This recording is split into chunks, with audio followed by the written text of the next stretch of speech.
Bom, muito bom dia a todos.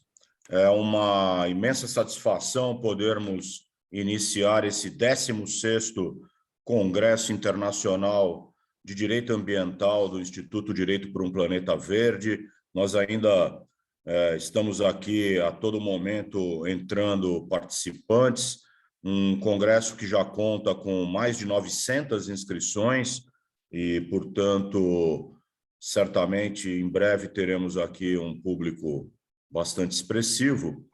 Eu, inicialmente, gostaria de destacar, né, que esta edição do Congresso foi elaborada com muito carinho, né, e nós, assim, o fizemos chamando grandes nomes do direito ambiental mundial. Nós temos, neste primeiro painel, o ministro Herman presidindo a mesa, com a presença das professoras Christina Voigt, Émilie Gaillard e o ministro Ricardo Lorenzetti, 3 figuras respeitadíssimas no mundo do direito ambiental, respeitadas em todos os cantos da terra e que certamente nos brindarão com grandes exposições e aprenderemos certamente muito, né? Levaremos grandes ensinamentos nesta manhã, que tem 2 painéis, e também na parte da tarde, onde nós ainda teremos um terceiro e último painel. Portanto, eu, sem delongas, passo a palavra ao ministro Antônio Herman Benjamin para suas manifestações iniciais, para a apresentação dos nossos palestrantes e para a condução dos trabalhos. Muito obrigado, ministro. Por favor, a palavra é sua.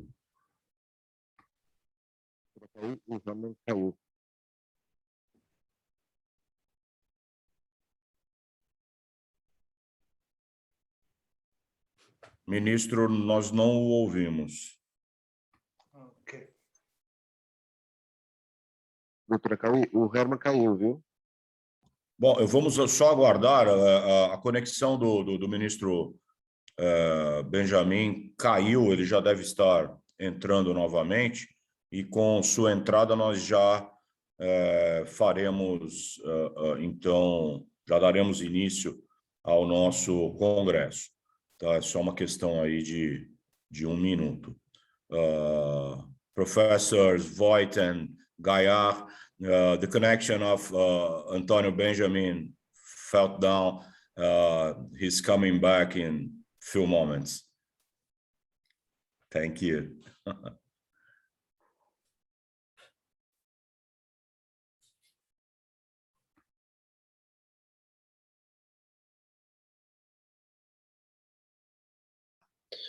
Doutora Cauê, o Herman me avisou que a conexão dele caiu, ele falou para você começar e ele já retorna em seguida.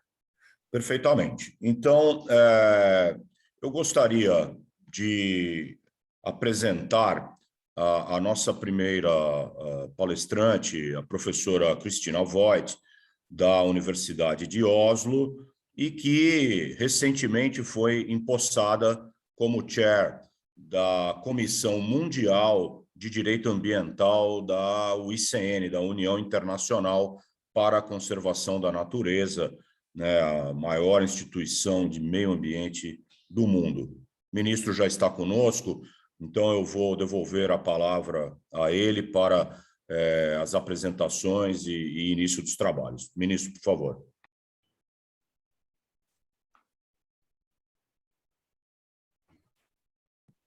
Bem, bom dia a todas e a todos. Eu peço desculpas, eu tive um problema técnico e agora estou do lado de fora da minha casa, do celular. Para aqueles que temos inscritos de todo o país e de outros países da América Latina, o que vem aos fundos não é Brasília, são os prédios de São Paulo, na região do Ibirapuera. Bem, nós temos um painel extraordinário de abertura deste Congresso Internacional.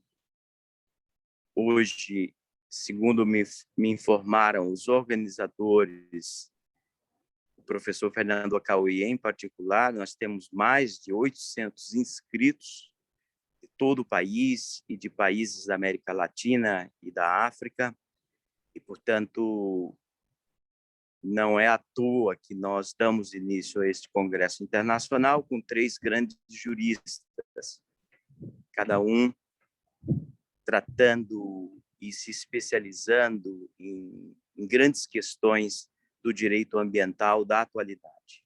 Nós temos, em primeiro lugar, a professora Christina Voigt, da Universidade de Oslo, ela que é alemã, norueguesa ao mesmo tempo, e é uma das maiores especialistas do mundo em direito das mudanças climáticas, também direito da biodiversidade, sem falar de outras matérias que ela aborda nos seus inúmeros estudos, muito aprofundados, extremamente técnicos e respeitados. A segunda expositora é a nossa colega Émilie Gaillard, da França, que tem também se destacado ao escrever sobre temas que, de certa maneira, estão conosco desde os primórdios do direito ambiental, mas que ela consegue, e tem que ser assim, atualizar esses temas numa perspectiva de permanente mutação. Por exemplo, a grande questão da proteção das gerações futuras. Ela é muito respeitada não só do direito ambiental, mas também entre aqueles que trabalham com a ética ambiental, os filósofos da proteção do meio ambiente. O terceiro especialista é alguém muito conhecido no Brasil, seus livros estão traduzidos em português. Eu considero o maior jurista da América Latina, em todos os sentidos, do direito público e do direito privado. A sua área de investigação científica se concentra, em um primeiro momento, na teoria geral do direito e depois na teoria da decisão judicial, no direito do consumidor, responsabilidade civil, contratos, a teoria do Estado de Direito e, finalmente, com livros e publicações magistrais no direito ambiental. O professor Ricardo Lorenzetti, da Universidade de Buenos Aires, titular daquela universidade e ministro da Corte Suprema da Argentina, ex-presidente, quase 10 anos daquela Corte Suprema, que é reverenciada em toda a América Latina.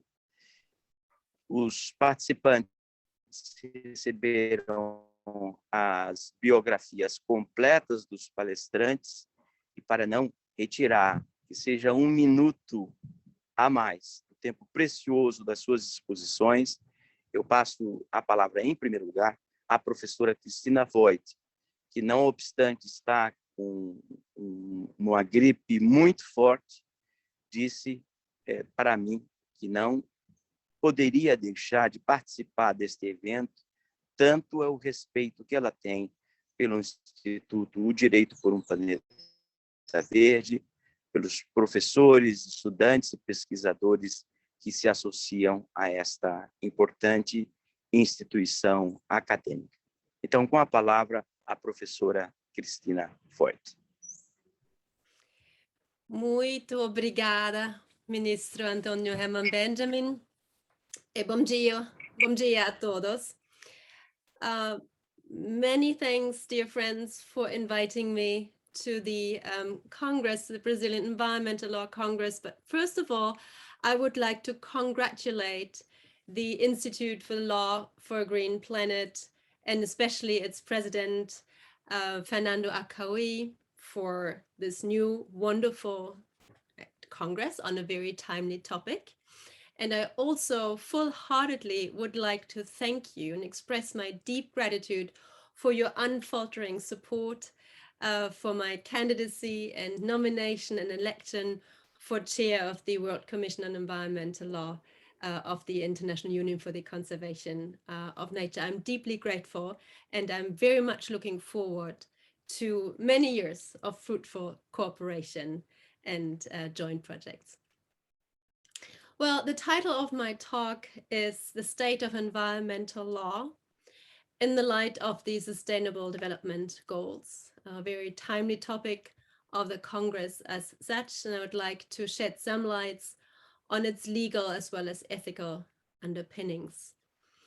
To start with, my hypothesis is that our future and the achievement of the Sustainable Development Goals depend to a very significant extent on the environmental laws that are being enacted right now, that are being complied with and enforced effectively right now.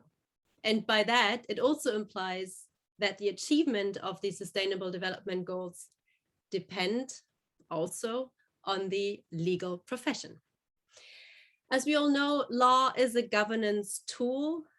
It translates ideas, plans, ethics, promises, electoral promises into action. And history has shown time and time again that systemic changes, whenever they happened, have almost always been grounded or anchored in the legal structure. Be it, for example, in constitutions that spelled out human rights or liberty rights, or in court decisions that, for example, ended structural racial discrimination or required transparency about, for example, the fatal effects of cigarette smoking, or, for example, in laws, new, innovative, effective laws that established nature reserves or that internalized environmental costs of pollution and natural destructions. So these are only examples of how the law has caused systemic changes. And it is those changes, those transformative systemic changes that are now needed more than ever. They're needed in order to fulfill the Sustainable Development Goals, and they're needed in order to keep the world a safe and manageable place. And when I say now, I really do mean now, because it is basically this decade until the end of the 2020s, until 2030, that these changes have to be in place, and that the Sustainable Development Goals, the 2030 goals, have to be achieved. And that's often why this decade is referred to as the crucial or the critical decade.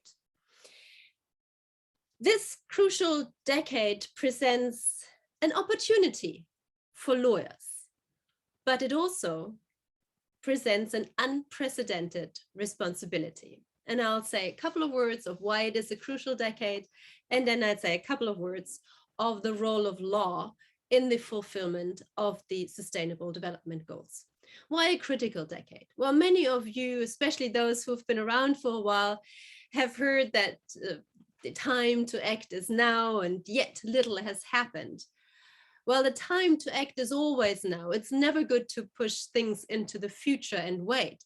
But as I just said, this decade, which has already started, according to science, is the last decade where we do have it in our hands to adjust our behavior through regulation and behavioral changes to ensure that planetary boundaries are not crossed. It is also the decade within the Sustainable Development Goals need to be achieved. And changing behavior, as we know, is never easy. It is cumbersome. It's an uphill battle. It is hard. But it is necessary. It is necessary to avoid business as usual. The scientific consensus, as assessed by the Intergovernmental Panel on Climate Change and the Intergovernmental Science Policy Platform on Biodiversity and Ecosystem Services, and in their reports, is very clear. It's very clear on where we're headed based on business as usual. We know that the combined and mutually reinforcing crises of a runaway climate, of nature destruction, of global biodiversity loss, of massive pollution of the oceans, destruction of the marine environment, degradation of natural habitats, and deforestation, they undermine the very basis of life, the very basis of global stability, of prosperity, of order within which human societies basically have evolved. And they threaten human welfare and security. They unravel economic systems and destroy the very book of life before we actually have been able to read it. Now, this is not new. Scientists over many decades have warned about the human impact on natural systems, but they have never spoken with so much clarity and certainty and force and urgency as in those recent reports that I just mentioned. The IPCC stated in its 6th assessment report, at least the first part of it, which was published just about 2 months ago, that global warming is very likely to reach and overshoot 1.5 degrees above pre-industrial levels around 2030, which is soon, unless immediate and deep emission reductions happen and global net zero emissions are achieved around 2050 and emissions remain negative thereafter until the end of the century and beyond. This is the only way to stay within the guardrails of the Paris Agreement's goals, which was carefully crafted based on science, and the only guardrail also to fulfill the Sustainable Development Goals. All other scenarios would bring the world into a collapse because they range from 2.5 to over 5 degrees of warming. Well, dear friends and dear colleagues, the last few months here in Europe or in Northern America with floods and fires, and also the current severe drought in Brazil, they have shown us how a runaway climate looks like. It is devastating, it is unplannable, and it is ultimately unlivable in many places. And it discriminates and impacts those that are already vulnerable. And if this is the reality now with about 1.2 degrees warming, how will the world look like for our children and the generations to come if warming continues? Every degree of warming, and honestly, every ton of greenhouse gas emissions will increase the probability of severe droughts, of fires, of famine, of heavy precipitation, of floods and landslides, of sea level rise, and increased ocean acidity. It will impact biodiversity and ecosystems and create significant climate-related risks to life, to health, to livelihood, to food security, and human security. Similarly, the IPBES report on nature and biodiversity from 2019 shows that nature across the entire globe has been significantly altered by humans, with more species threatened by extinction than ever before. This poses a serious risk to global food security in addition to climate change, and it imposes a risk to the resilience of agricultural systems. The rate of global change in nature and natural systems is unprecedented in human history, with the largest global impact coming from changes in land use and sea use, from direct exploitations of species, from pollution, and again, from climate change. This situation means that most societal and environmental goals in international agreements, such as those embodied in the Aichi targets, which were not met under the United Nations Convention on Biological Diversity, as well as under the Paris Agreement, but also the Sustainable Development Goals, will not be achieved if these crises are not addressed. But we still have a chance. Minister Antonio Benjamin always says, I'm very positive and optimistic, and yet we have no alternative to being optimistic, because also we still have a chance. We still have the possibility to act and turn the trend of business as usual around. But this chance that we have depends on the choices that we are making in this decade. The IPCC report tells in very clear terms what needs to be done. I already mentioned it.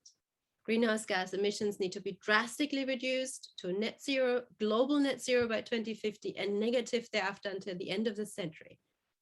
The IPBES report states that nature can be restored, and sustainably managed if the main drivers of biodiversity loss are addressed.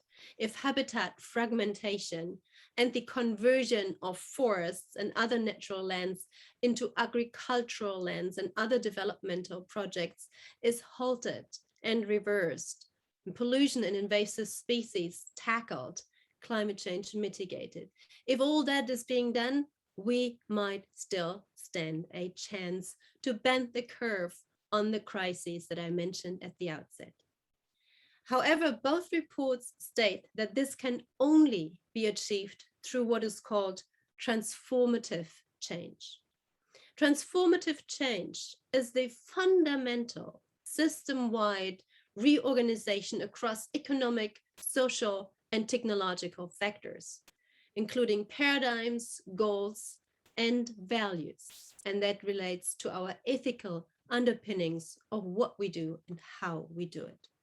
These systems transitions are unprecedented in terms of scale, not necessarily in terms of speed, but in terms of scale. What means that we are moving into the unknown. We have to do things that humankind has never had to do before. And this is in a way where the Sustainable Development Goals come in, because the Sustainable Development Goals, all 17 of them, they give clear, detailed legal as well as ethical guidance on how to bring about that transformative change. In other words, they provide a blueprint for peace and prosperity for people and the planet now and in the future. The 17 Sustainable Development Goals are an urgent call for action by all countries, developed and developing countries, in a global partnership. They recognize that ending poverty and other deprivations must go hand in hand with strategies to improve health and education, reduce inequalities, spur economic growth, and all that while tackling climate change and working to preserve our oceans, nature, and forests. The Sustainable Development Goals have mainstreamed what is called planetary boundaries and the priority of protecting the living conditions on our planet into development strategies. We are at a key moment in the evolution of sustainability, because the Sustainable Development Goals, they provide clear indicators of how to develop sustainably. And although they are not legally binding, they were adopted by a resolution from the United Nations General Assembly in 2015. Although they are not legally binding, they require transparency, for example, by the corporate actor. But they also require and have been implemented into domestic legal systems by many countries, have been included into domestic laws and regulations, and thereby have gained legal currency and legal bindingness in domestic legal systems. But however, the time span, as I said, for informed decision-making is very short, and for conducting businesses in a sustainable manner is very short, and the transformative changes that need to happen in order to fulfill the Sustainable Development Goals need to have to be brought on their way right now. So what role is there now for law? I already indicated that the Sustainable Development Goals are being implemented domestically, but in order to fulfill the Sustainable Development Goals, it is clear that law is important as well as indispensable, both on the international level by strengthening cooperation and by enhancing the legal response to the issues of climate change, ocean pollution, biodiversity loss, and so forth. For example, climate change and biodiversity loss, as I mentioned in the beginning, these are collective action problems, and they can only be effectively managed through a system of international cooperation, management, and importantly, also implementation support. In other words, there is a crucial role for international law and for lawyers that work on the international level, not only in creating a global level playing field, but also in creating the legal structures for a coordinated response that is commensurate with these global challenges, and that can then, in a way, trigger down to the domestic legal systems. But not only international law is needed, legal responses and changes at all levels are needed, including on the regional level, for example, here in Europe, on the EU level, but also on the national level, but also on local levels, all the way to community or even village levels where we have village laws, like, for example, in many African countries. And that across the whole legal spectrum, in lawmaking and the administration of law and the implementation, as well in the effective compliance and enforcement and adjudication by courts and judges. The need for law, especially environmental law, is clearly stressed, for example, by the IPBES report. One main tool, or they call it lever, to bring about transformative change is by tackling the direct and indirect drivers of the destruction of nature, is clearly identified as environmental law and its implementation. Using this tool, according to the report, will involve many different aspects. They range from, example, developing incentives and widespread capacity for informed environmental decision-making and environmental responsibility, but also eliminating perverse incentives that go to the detriment of nature protection, for example, subsidizing fossil fuel industries, but also reforming sectoral and segmented decision-making to promote the integration of environmental protection and mainstreaming across all sectors and jurisdiction, taking preemptive and precautionary measures, even if science is not entirely conclusive. Managing for resilient ecological, social, and economic systems in the face of uncertainty and complexity, but also delivering decisions, both administrative decisions, but also judicial decisions that are robust and reliable and predictable across a wide range of scenarios. And finally, strengthening and deepening environmental laws and policies and their implementation, and avoiding against regression from the level of environmental protection that we already have. In short, what is needed is a large scale and upscaled implementation of the environmental rule of law. For this, we need lawyers in all professions from all corners of the legal community, including practicing lawyers, judges, academics, civil servants, company lawyers, law students, lawmakers, diplomats, and all others that are working within or with the law. And we need them everywhere. We need them in all countries, at all levels, all ages, gender, and all levels of career. We need lawyers that protect and use law as a shield, and we need lawyers that fight and use law as a sword for the common good of environmental protection. Now, the IUCN World Commission on Environmental Law has set this as its goal, and I am very much looking forward, as I said at the very beginning, to working for the World Commission on Environmental Law to influence, encourage, and assist societies and peoples and organizations worldwide to employ the environmental rule of law, as I just outlined, for preventing harm to and for conserving, restoring, and protecting the environment. and also for ensuring that natural resources are being used ecologically sustainable in order to promote these sustainable development goals. Dear colleagues, dear friends, it is only together as lawyers with our legal vocation that we can initiate, we can foster, and we can sustain the change that is necessary to avert climate change and nature catastrophes, and to transition our economies and our societies towards a sustainable future as prescribed by the Sustainable Development Goals. And by mobilizing the tools of our shared legal vocation, we can make a difference. This requires all of us to recognize and to practice individual as well as institutional responsibility for the fate of planet Earth, which is our shared and only home. Thank you very much again for inviting me. I'm always happy to join the Environmental Law Congress in Brazil. And again, congratulations to this important event.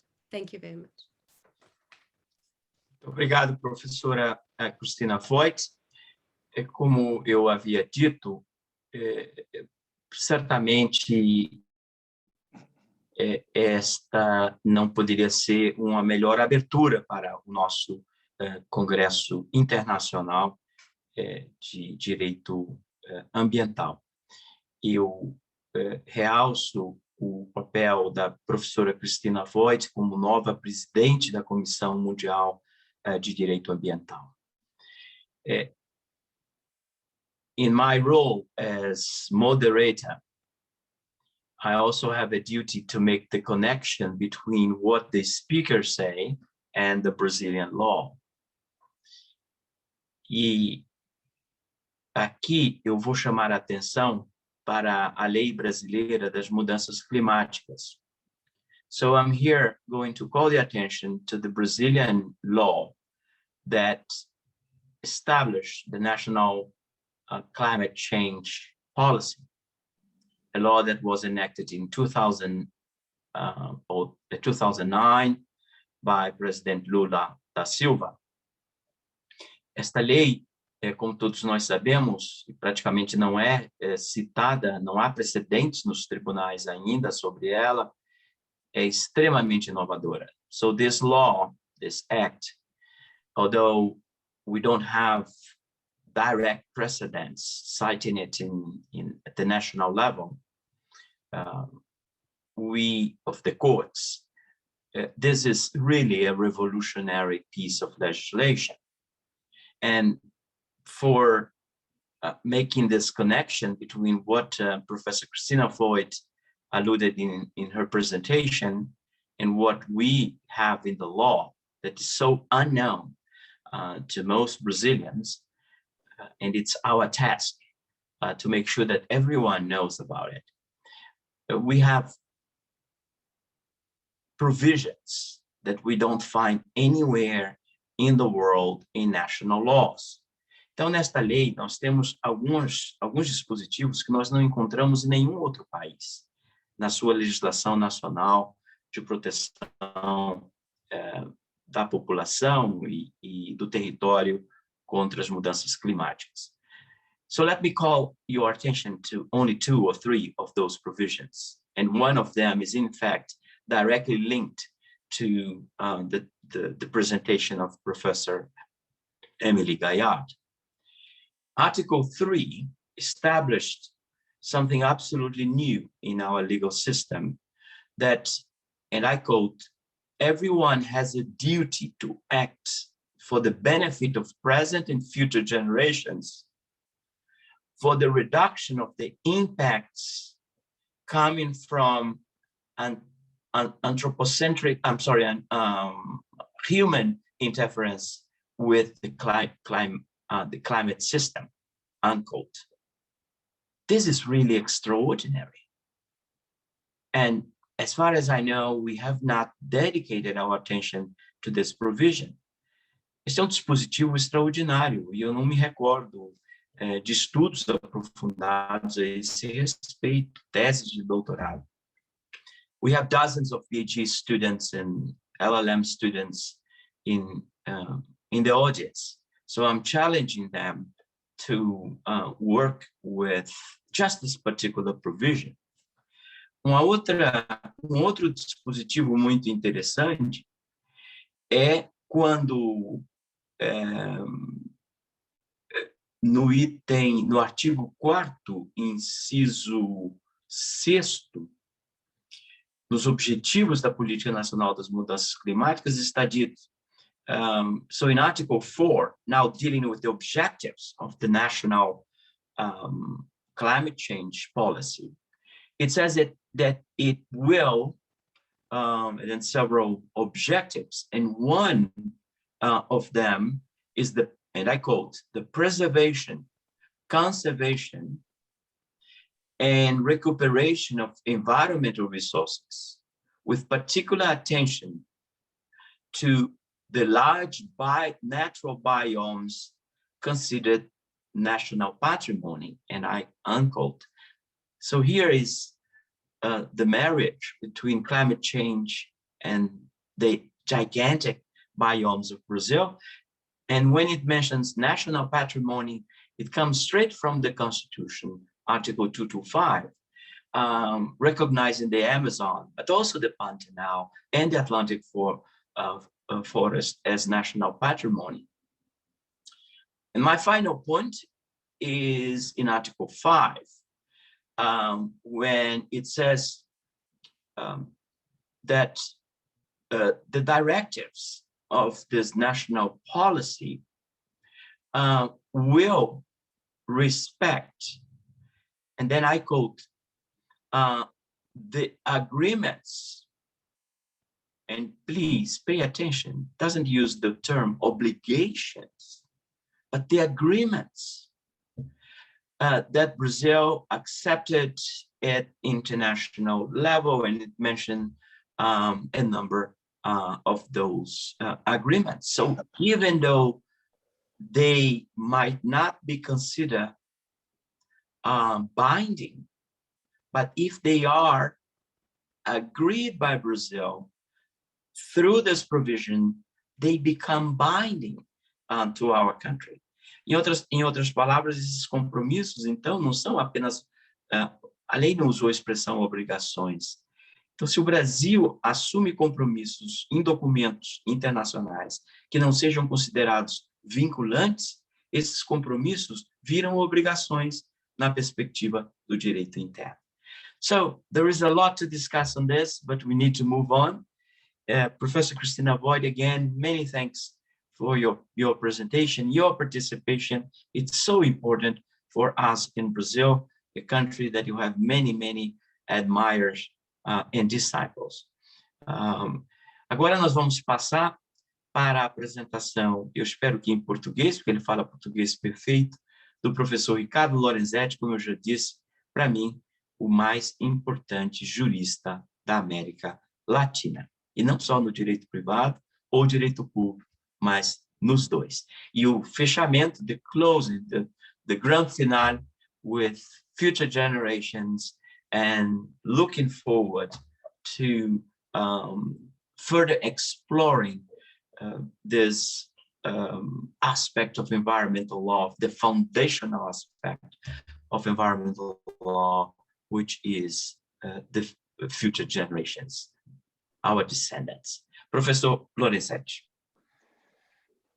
Querido amigo, é uma grande honra para mim participar deste evento com o Instituto Planeta Verde, com a organização de seu presidente, Fernando Acqui, com a participação de parceiros de longa data, como o Ministro, Herman e outros juristas que tem o Brasil, que é muito importante a nível mundial.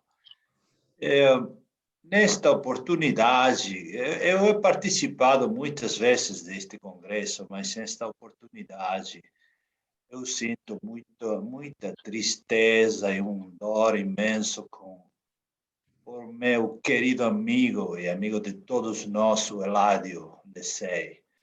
Ele foi jurista incomparável, uma pessoa de de grandes valores. E ele simbolizou a ética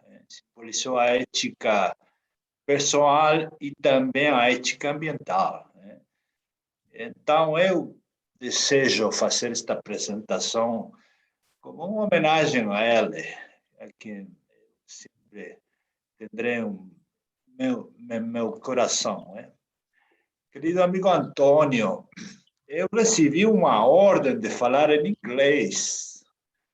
Especificamente, a apresentação disse que deve ser feita em inglês, sem tradução. Então, eu vou falar em inglês, né? Ordem é ordem. Yeah.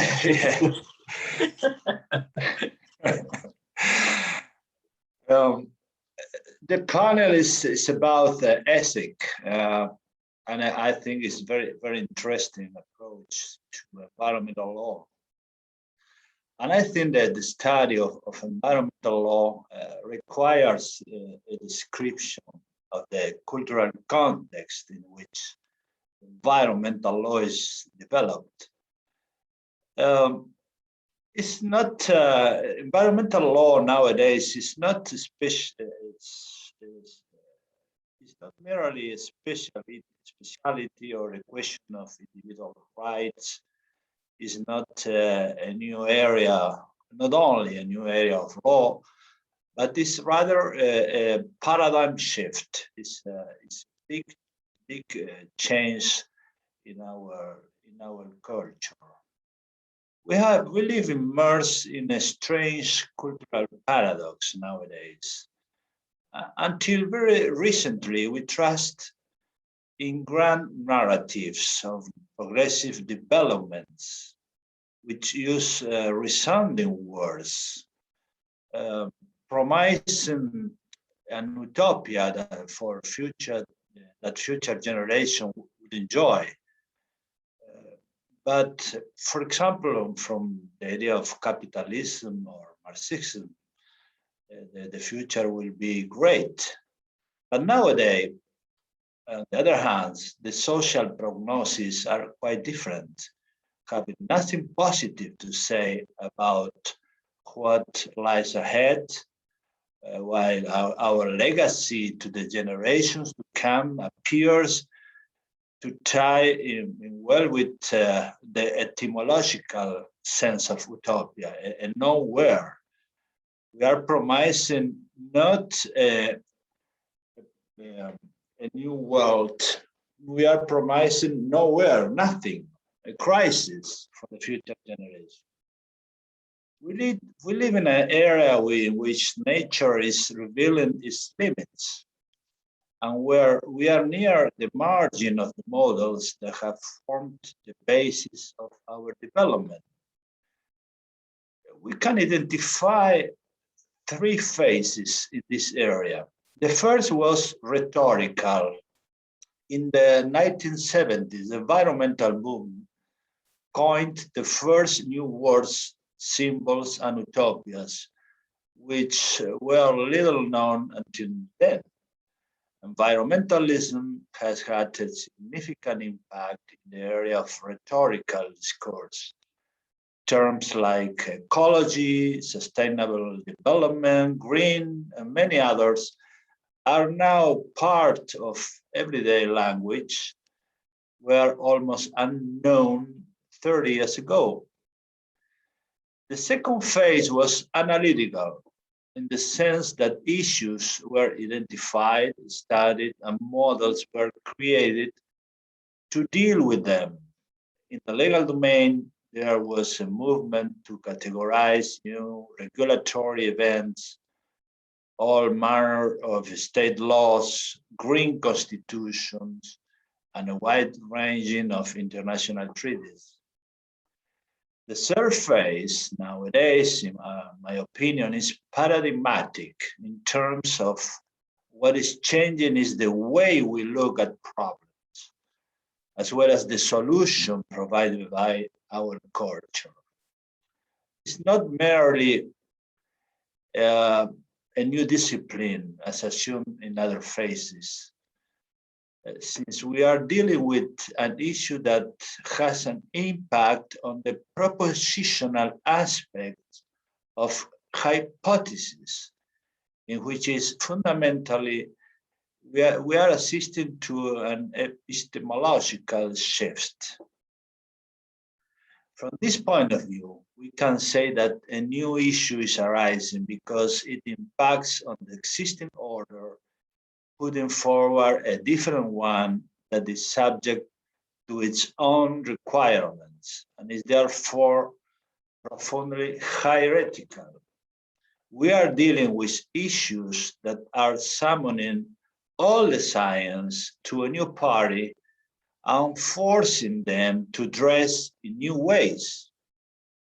In the legal sense, this is an open invitation. It includes public and private law, criminal and civil law, administrative and procedural law, excluding nobody, provided they adopt new characteristics.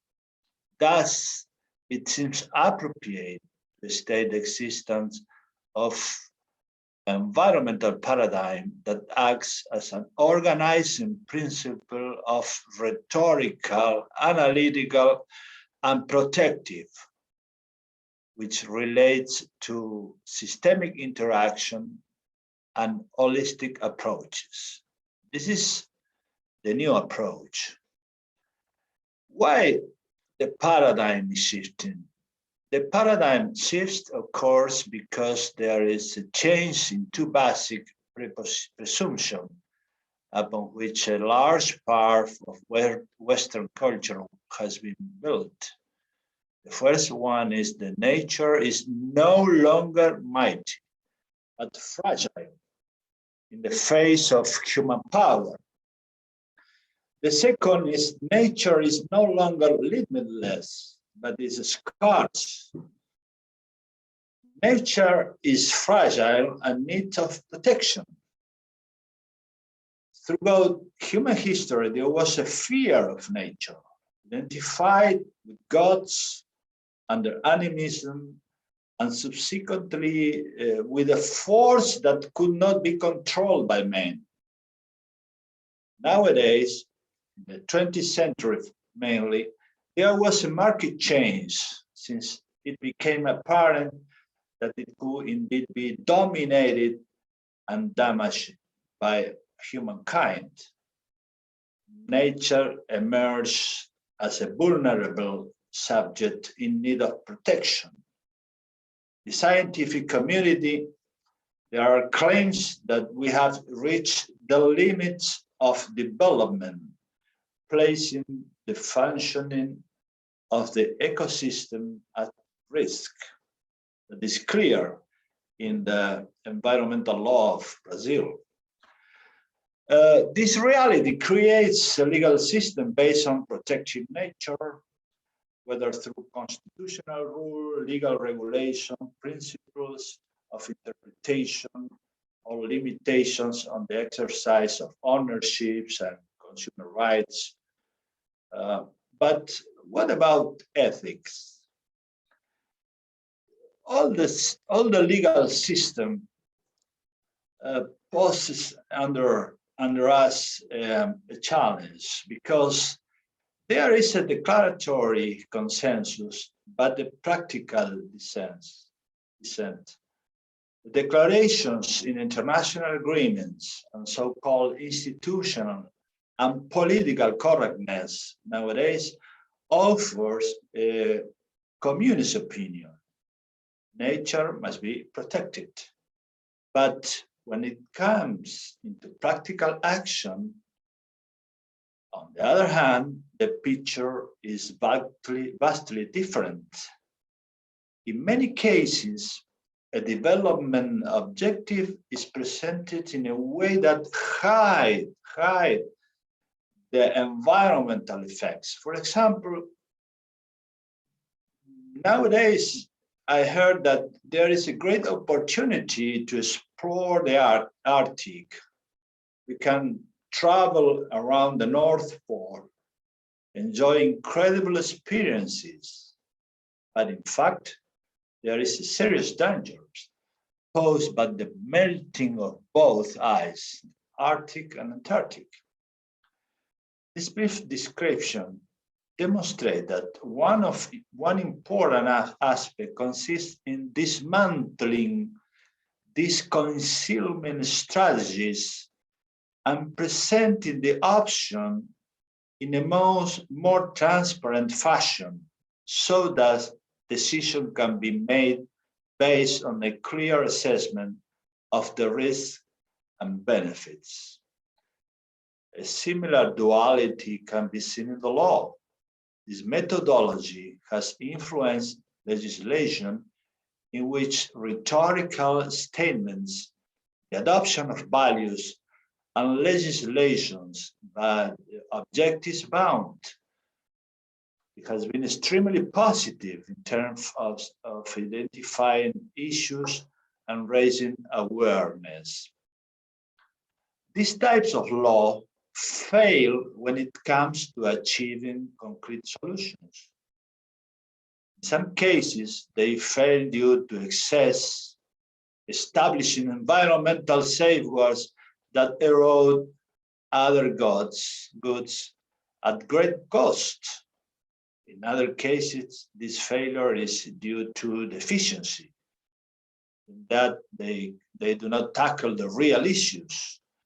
And in the majority, there are a great amount of improvisation in the process of making law, using all measures to address the problem in the hope that the best will be succeed, but with no systematic analysis. The solution of these debates lies in achieving effective and efficient conservation. This is a question of implementation that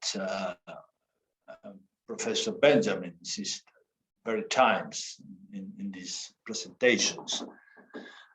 I would like to focus on ethics and what we can do about it, because it's a great part of the process of not enforcement of the law, but the idea that we can live with the nature. This is a question that we talk about a lot during the COVID-19, because all of us, we are speaking about that there are no human health without nature health. There is one health approach. This is live with the nature. But other interesting issue is the communicability with the principles of nature. We in society, the economy, and the environment follow different paths nowadays. This is the real problem of the crisis. The economy goes in one direction, society in the other, and the political system in the other. This is why we assist to a crisis. The environmental paradigm is characterized by the attempt to bring the function of social, economic, and environmental system into greater alignment. This opens a vast landscape of creativity for us. For example, the term of biophilia. We are talking about communicability of principles between nature and society and economy. Biophilia means love of life, was coined by the biologist Edward Wilson. It means that contact with nature is vital to human psychological development. It is the idea of connection with nature, and it's a principle that has been used as a basis of the right to environment. This aspect is significant with respect to public policies that are able to communicate, educate, and disseminate values that favor the environment and foster practices in which there are contact with nature. The idea of biophilia, using the term of biophilia in the field of law and in the field of ethics comes from a very important work of Nick Robinson, published in New York. He wrote about biophilia and law. I quote him because I think Nick was the first writer in this area speaking about biophilia. Other interesting issue is cooperation. Cooperation is essential for the functioning of nature in all systems. This is recognized by all sciences, principally economic and in human behavior. Many communities in the nature demonstrate different degrees of cooperation that astonish humans. For example, ants, bees, migratory birds, shoals of fish. This is an example. Well, in human activity, we need cooperation. This is other principles. We can communicate between nature and ethics and the human society. In human communities, there has been a small and large scale cooperation through the history from Homo sapiens, but this phenomenon nowadays is in crisis in all the countries. We are facing disputes all over the world, and there is no cooperation. We need to implement complex cooperation.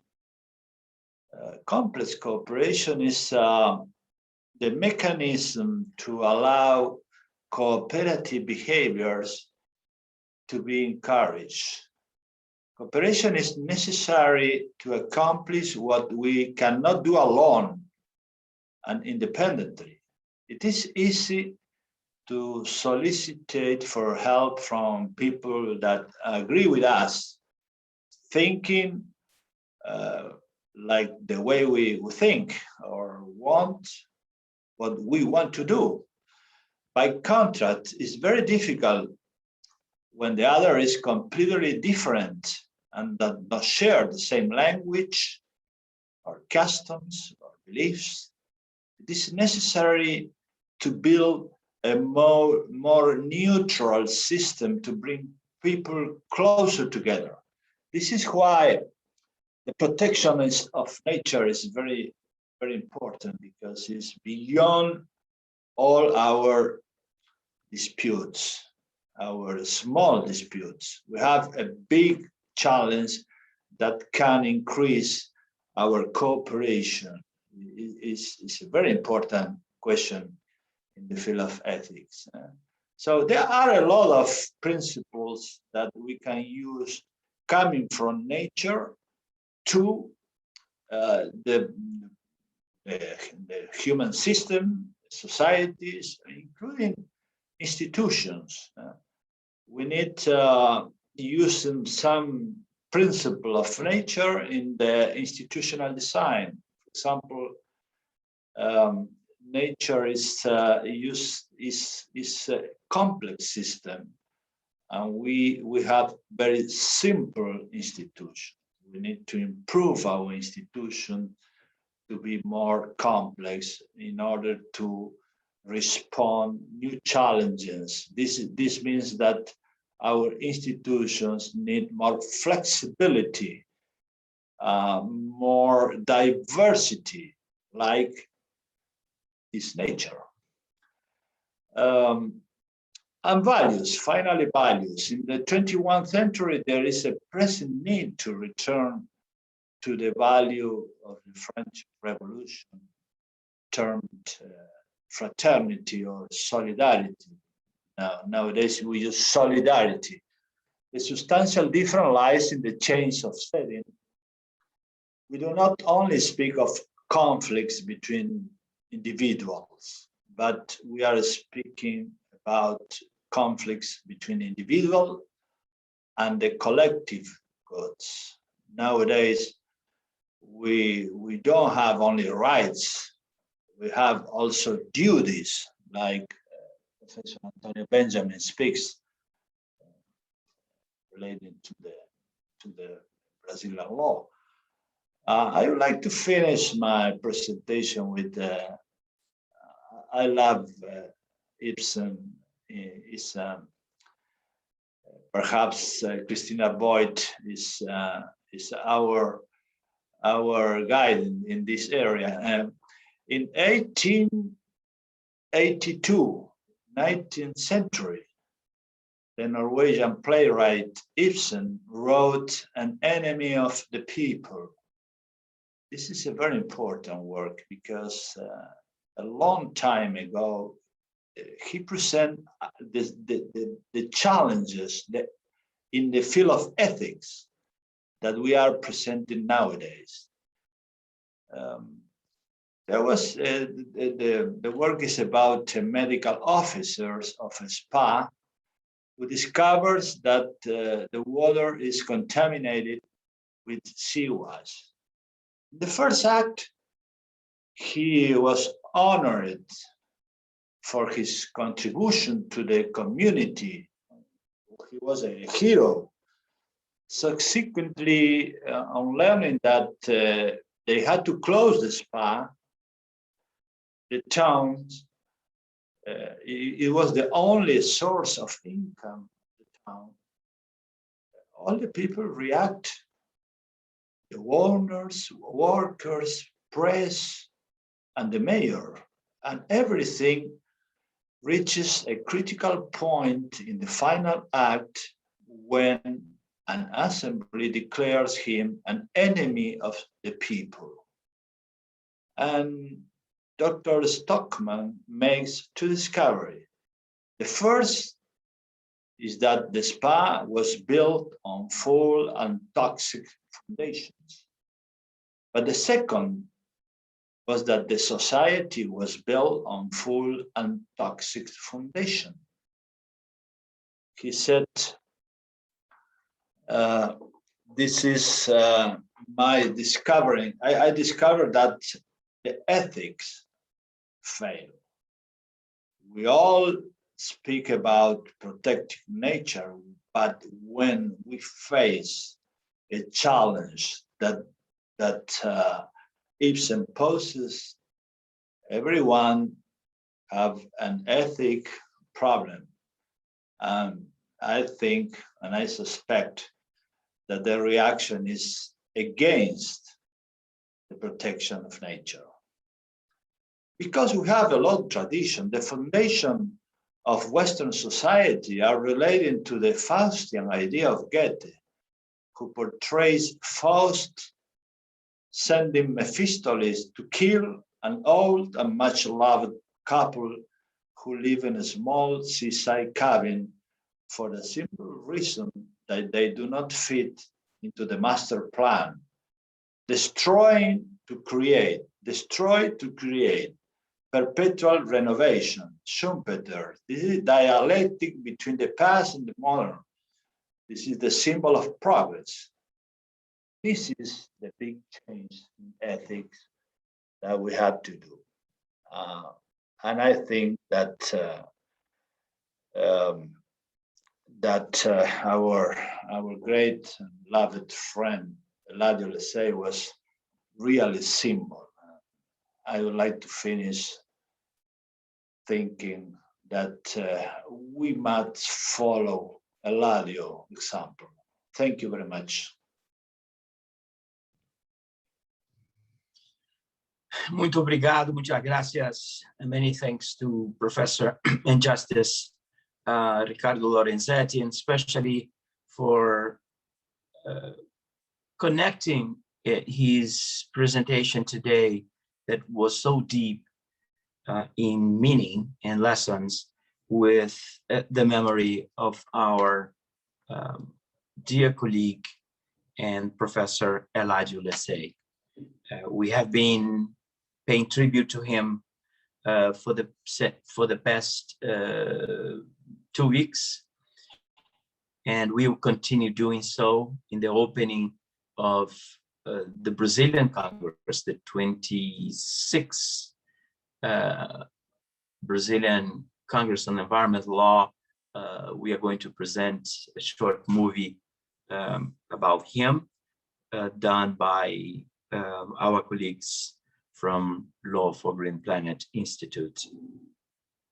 We begin with Professor Christina Voigt, and at the core of her presentation was the notion of transformative or systemic transformative change. That's the starting point of everything that she told us. And Professor Lorenzetti brings this straight to the general theory of environmental law when he states that the environmental law is not just a new discipline, but it is a legal discipline that comes with a paradigm shift.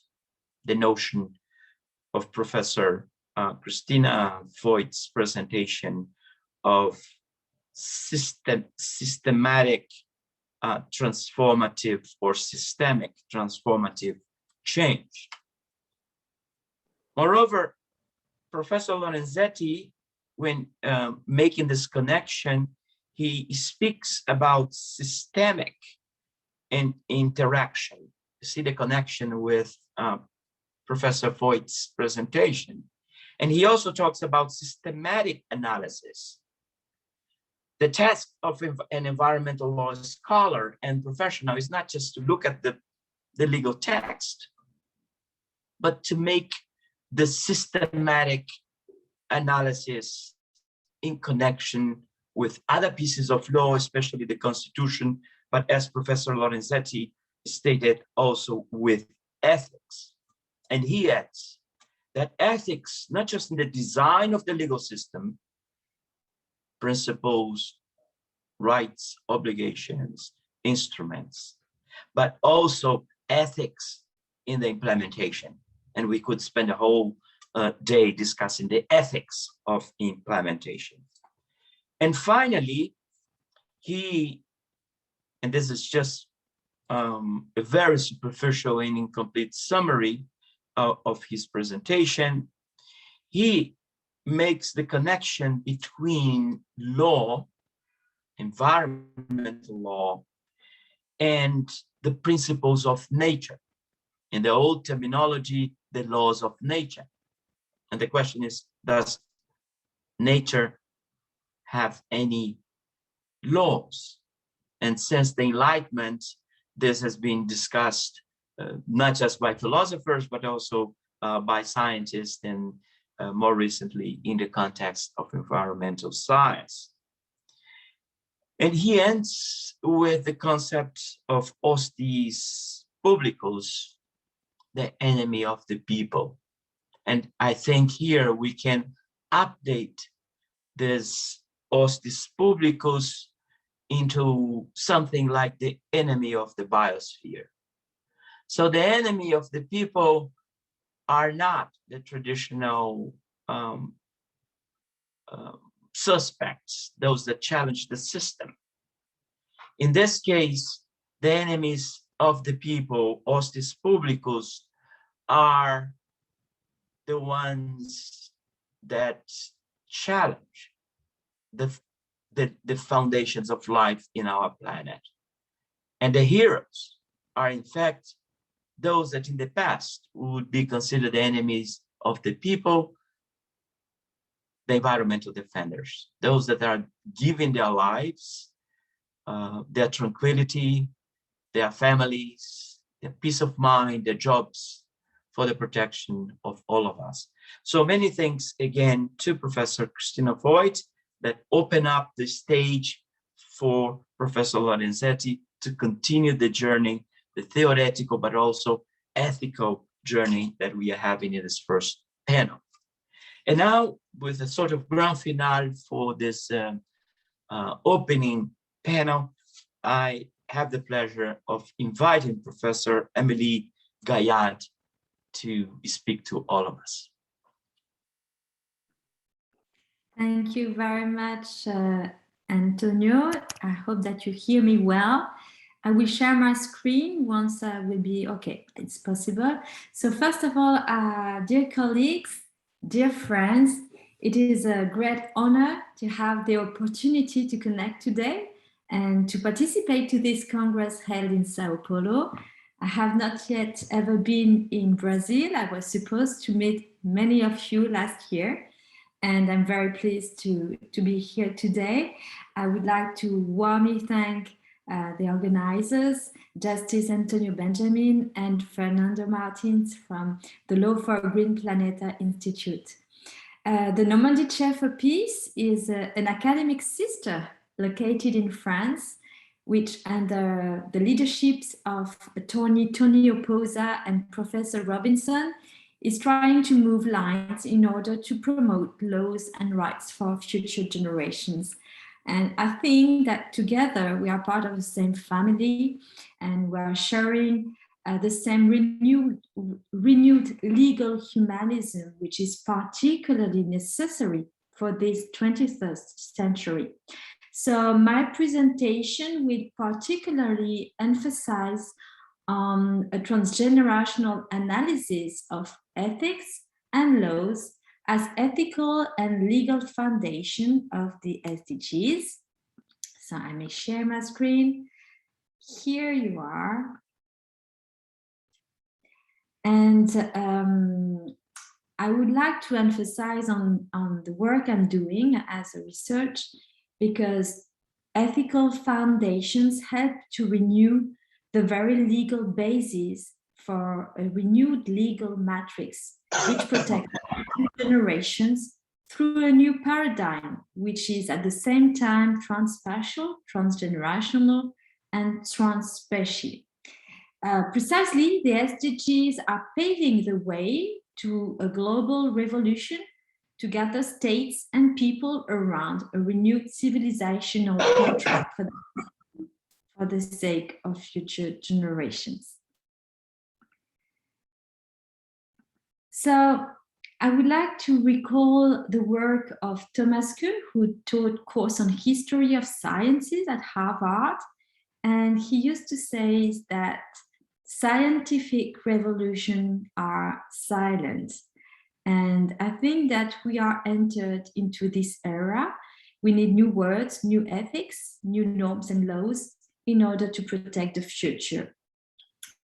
So first of all, I would like to emphasize on the fact that there is a kind of transgenerational revolution, both in ethics and laws, because usually there was no law for the future, because we used to think that the future will look for after it himself. And we didn't have any need to think about the future or to protect future generations. Laws have been then built by ignoring the future. And I like to quote two professors who said, for instance, Professor Alexander Kiss, to his point of view, he thinks that for the lawyers, thinking about law for future generations is like a Copernican revolution. And Professor Mireille Delmas-Marty says that, to her point of view, law for future generations is an anthropological disruption for the Occidental civilization. I think that for Occidental, there is no benchmark to govern the future, and we need new words for that. I would like to emphasize also on the overview effect. This is the very first image of the Earth taken in 1972. And this overview effect states that we have access to the awareness of the vulnerability of the Earth. And this tends to the recognition of the duty of care of planet Earth. And we know that after this very first picture, we had the world's first Earth Summit, and soon we will have Stockholm +15. So the very concept of future generations, as you all know, is part of the definition of sustainable development. And it has the power to disclose our way of thinking in law on issues which happen presently now, but also in the long run. There is a footprint. And this is also a concept which is included in other legal concepts, such as the one of common heritage of humanity, sustainable development. And this marks the emergence of a law of the future. So I will later, in the second part, explain and present a transgenerational analysis of human rights. So the SDGs is definitely a new matrix for a renewed civilizational contract. Every goals are very strictly linked, interdependent. So I would like to first make an analysis from the Ethicals Foundation, the entry into a new ethical era. We have many important books and important philosophers who has emphasized on the fact that humankind has acquired an unprecedented power on the earth, on the condition of the livings and those to come. And they have all called for profound metamorphosis in ethics.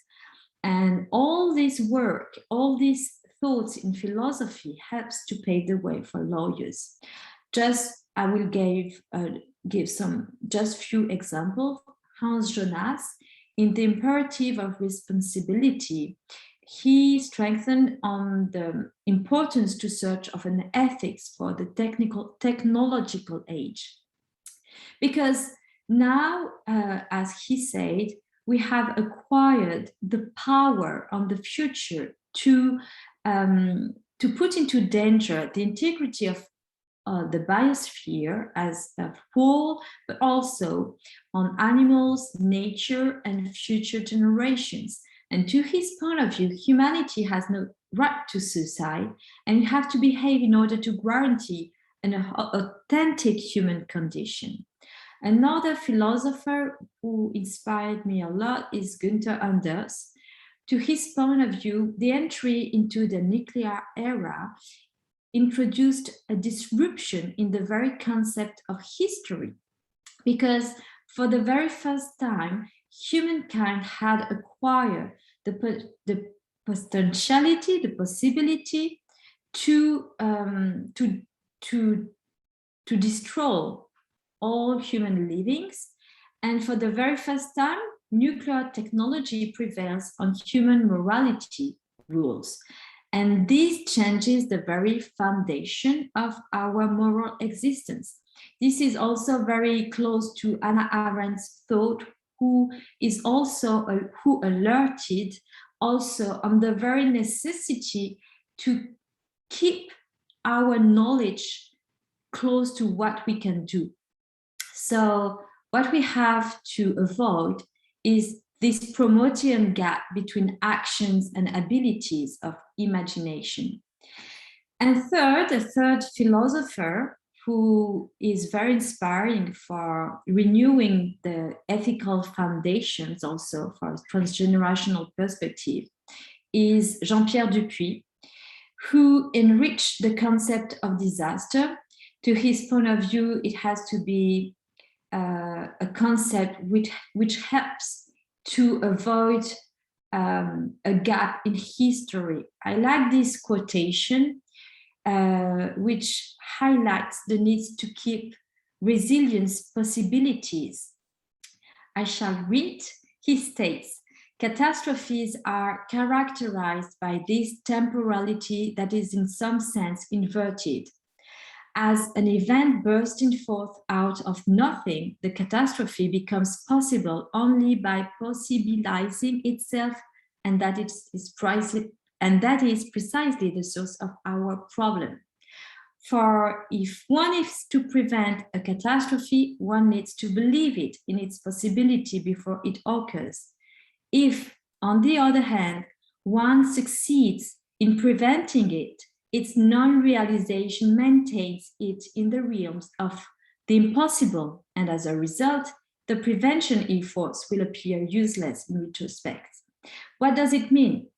It means that there is in the very concept of disaster a paradox, a temporal paradox. First of all, if you want to prevent a disaster, you have to be able to imagine that it is possible. And this is precisely the goal of the precautionary principle.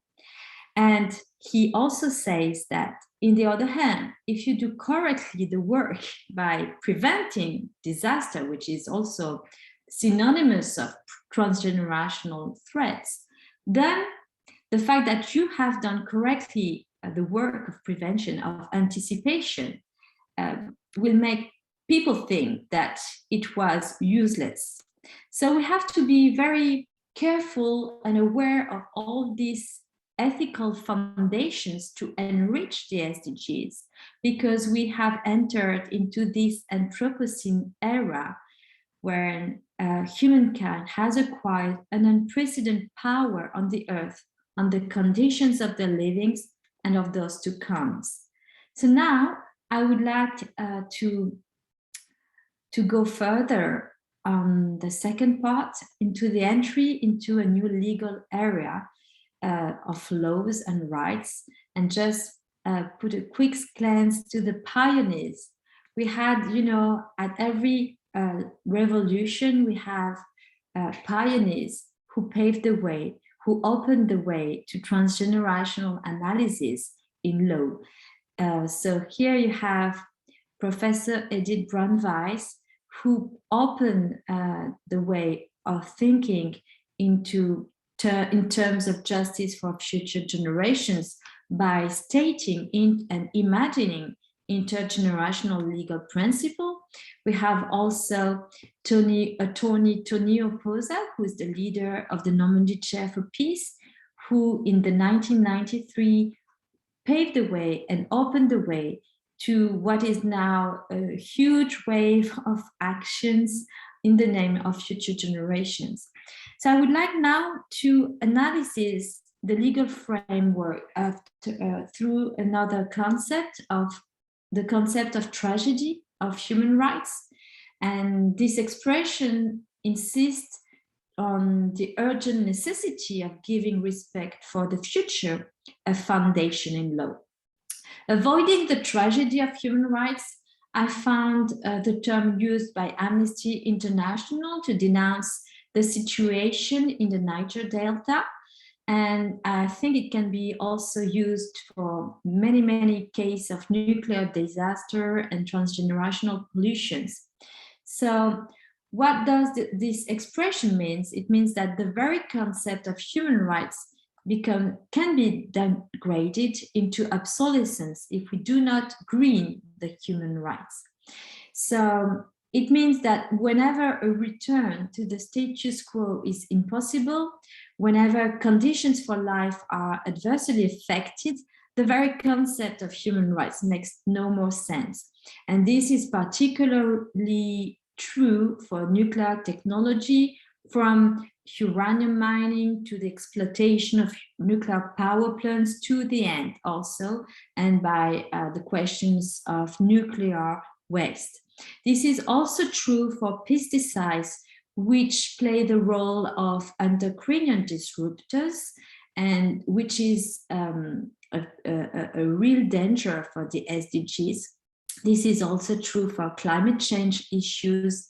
Well, anytime the future is under our control from now, that means that we need to extend the frame of laws and of rights.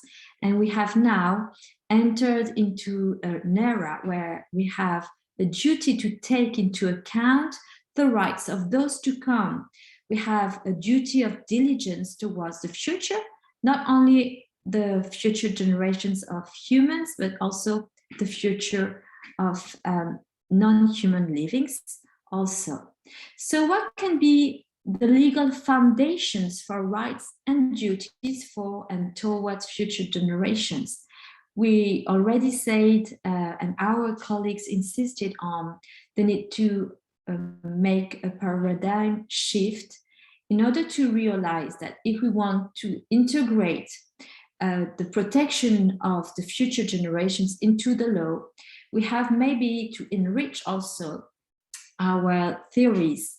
So I propose two founding principles, founding legal principle, the principle of temporal non-discrimination, which means that the non-existence of future generations, but that can be also an analysis by analogy for nature. The non-existence of future generations can no longer be synonymous with an absence of legal protection, because if you still let people or present generation put into danger the future, humans, natures, well, this is, in other words, authorizing an abuse of powers by present generations over the future and over the nature. The second founding principle could be the principle of dignity of future generations. This can be a descriptive principle which helps to identify evolutions in law, but also a normative principle, and I will explain that right away. Let me present to you our latest book that we have published with Professor David Foreman, entitled Legal Actions for Future Generations. I'm not an English native, as you can hear. And in this book, you will have in a proper English many articles on that specific way of analyzing law and legal action for future generations, with which also very practical perspective.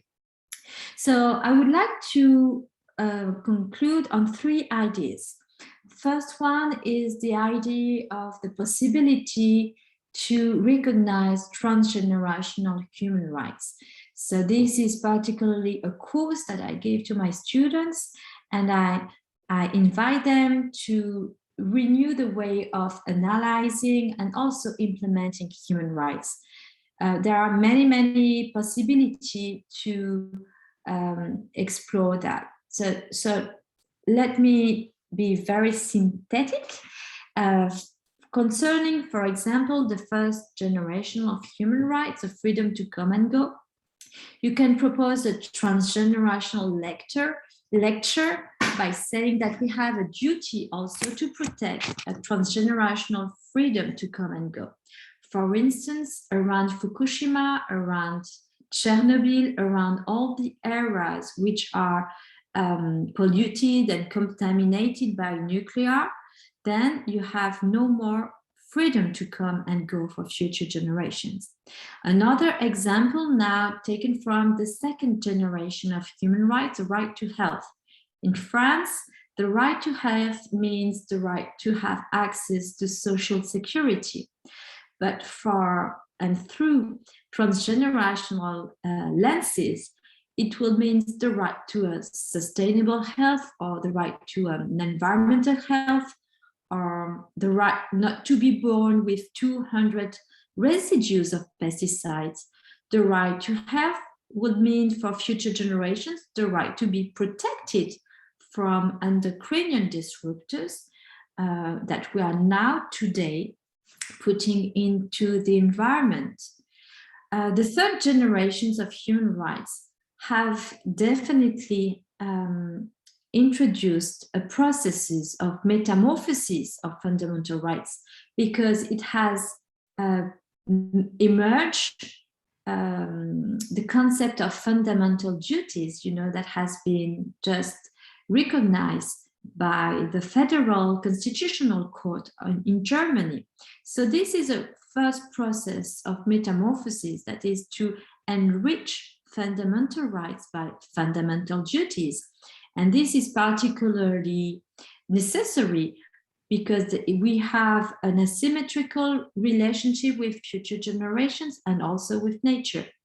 And some people ask for the recognition of a fourth generation of human rights that will state that we need to put some limits in bioethics, because there are more and more technological enhancement possibilities of humans by recourse to genetics or new technologies.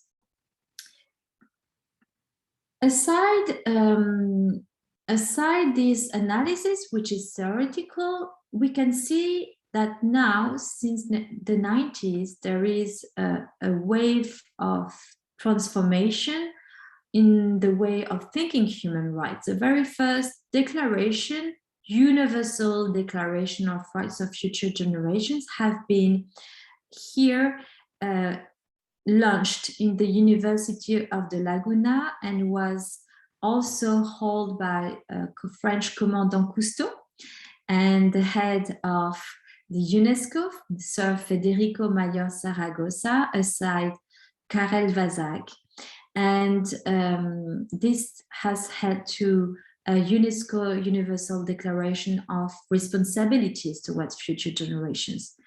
Recently in France, we have written for the president, the French president, François Hollande, for 2015, Universal Declaration of Rights and Duties of Humankind. And we included this way of thinking human rights. But this process of metamorphosis, you can also identify it written, for instance, in the Avis Consultatif of the Inter-American Court of Human Rights, which had stated and recognized the right to a healthy environment. And the future generation has been quoted. Still, we have some procedural points that have to be deblocked. In Colombia, we have also historical decision on deforestation for the sake of future generations. And here you have in French, this is the historical decision of the Federal Tribunal, Constitutional Tribunal from Karlsruhe in Germany, who stated that we have, and state have, duties towards fundamental duties about future generations.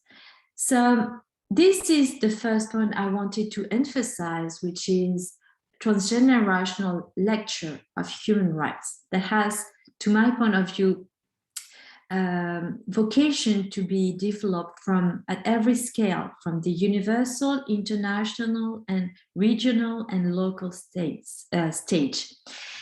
Also, we have developed with the NCP during the COP25 the idea of transposing rights of nature, which is already recognized for protecting trees, forests, to the recognition of marine ecosystems rights. And this idea is shared by oceanographers. And the third and final idea I would like to share with you, and quoting motion 56, which asks for the creation of an ombudsman for future generations.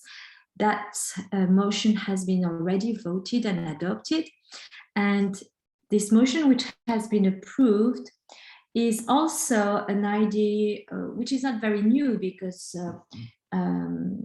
Professor Weiss already asked for this recognition of an ombudsman for future generations at the UN level. Still, in Monaco in July, the Francophone ombudsman and defendant of human rights called also for the recognition of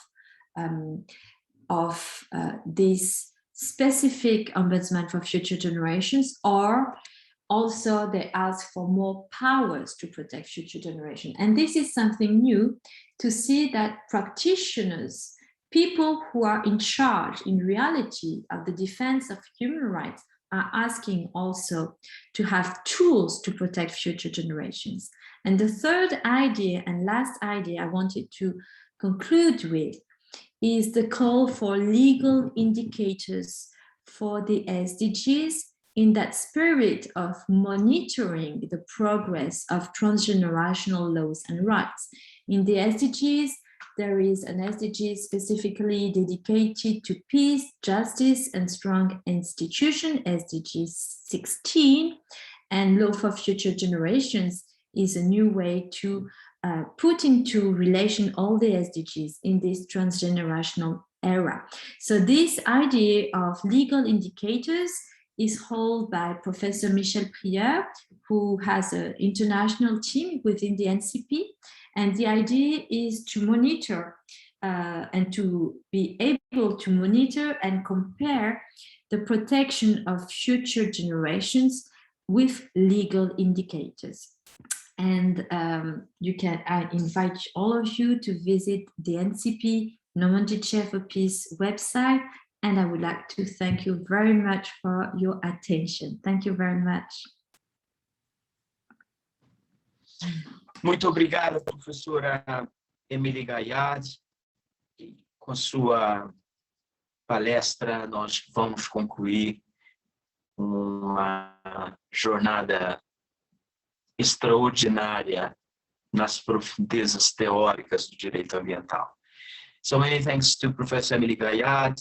With your presentation, we will conclude this first panel, an extraordinary journey into the theoretical depth of environmental law.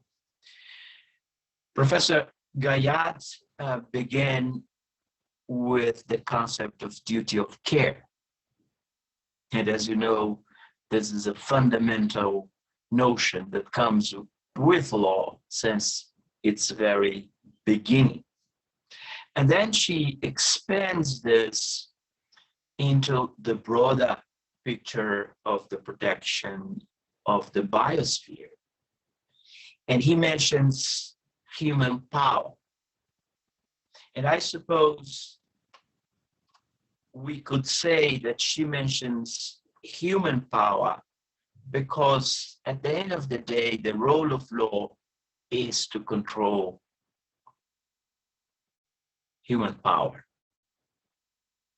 And law controls human power through the establishment of mechanisms that will mitigate its impact, with mechanisms that will guide into the right direction human power and transform it into a positive force for creativity, for the general good of society.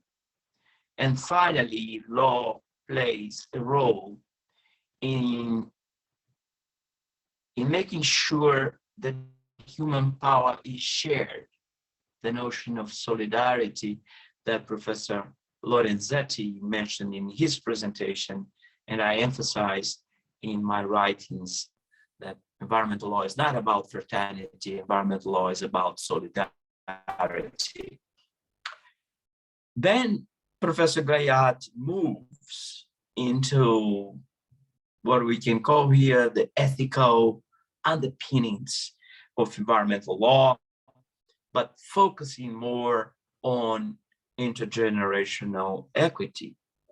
And she proposed that future generations should not be seen as just a phrase that's cited by judges, by legal scholars, by practitioners, by civil society.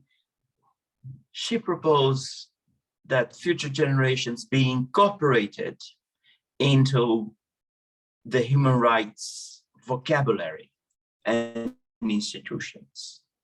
And she makes a strong argument that future generations, in the context of the protection of the biosphere, should be seen as linked to the concept of dignity, and not just human dignity, but dignity in the broader sense of the community of life.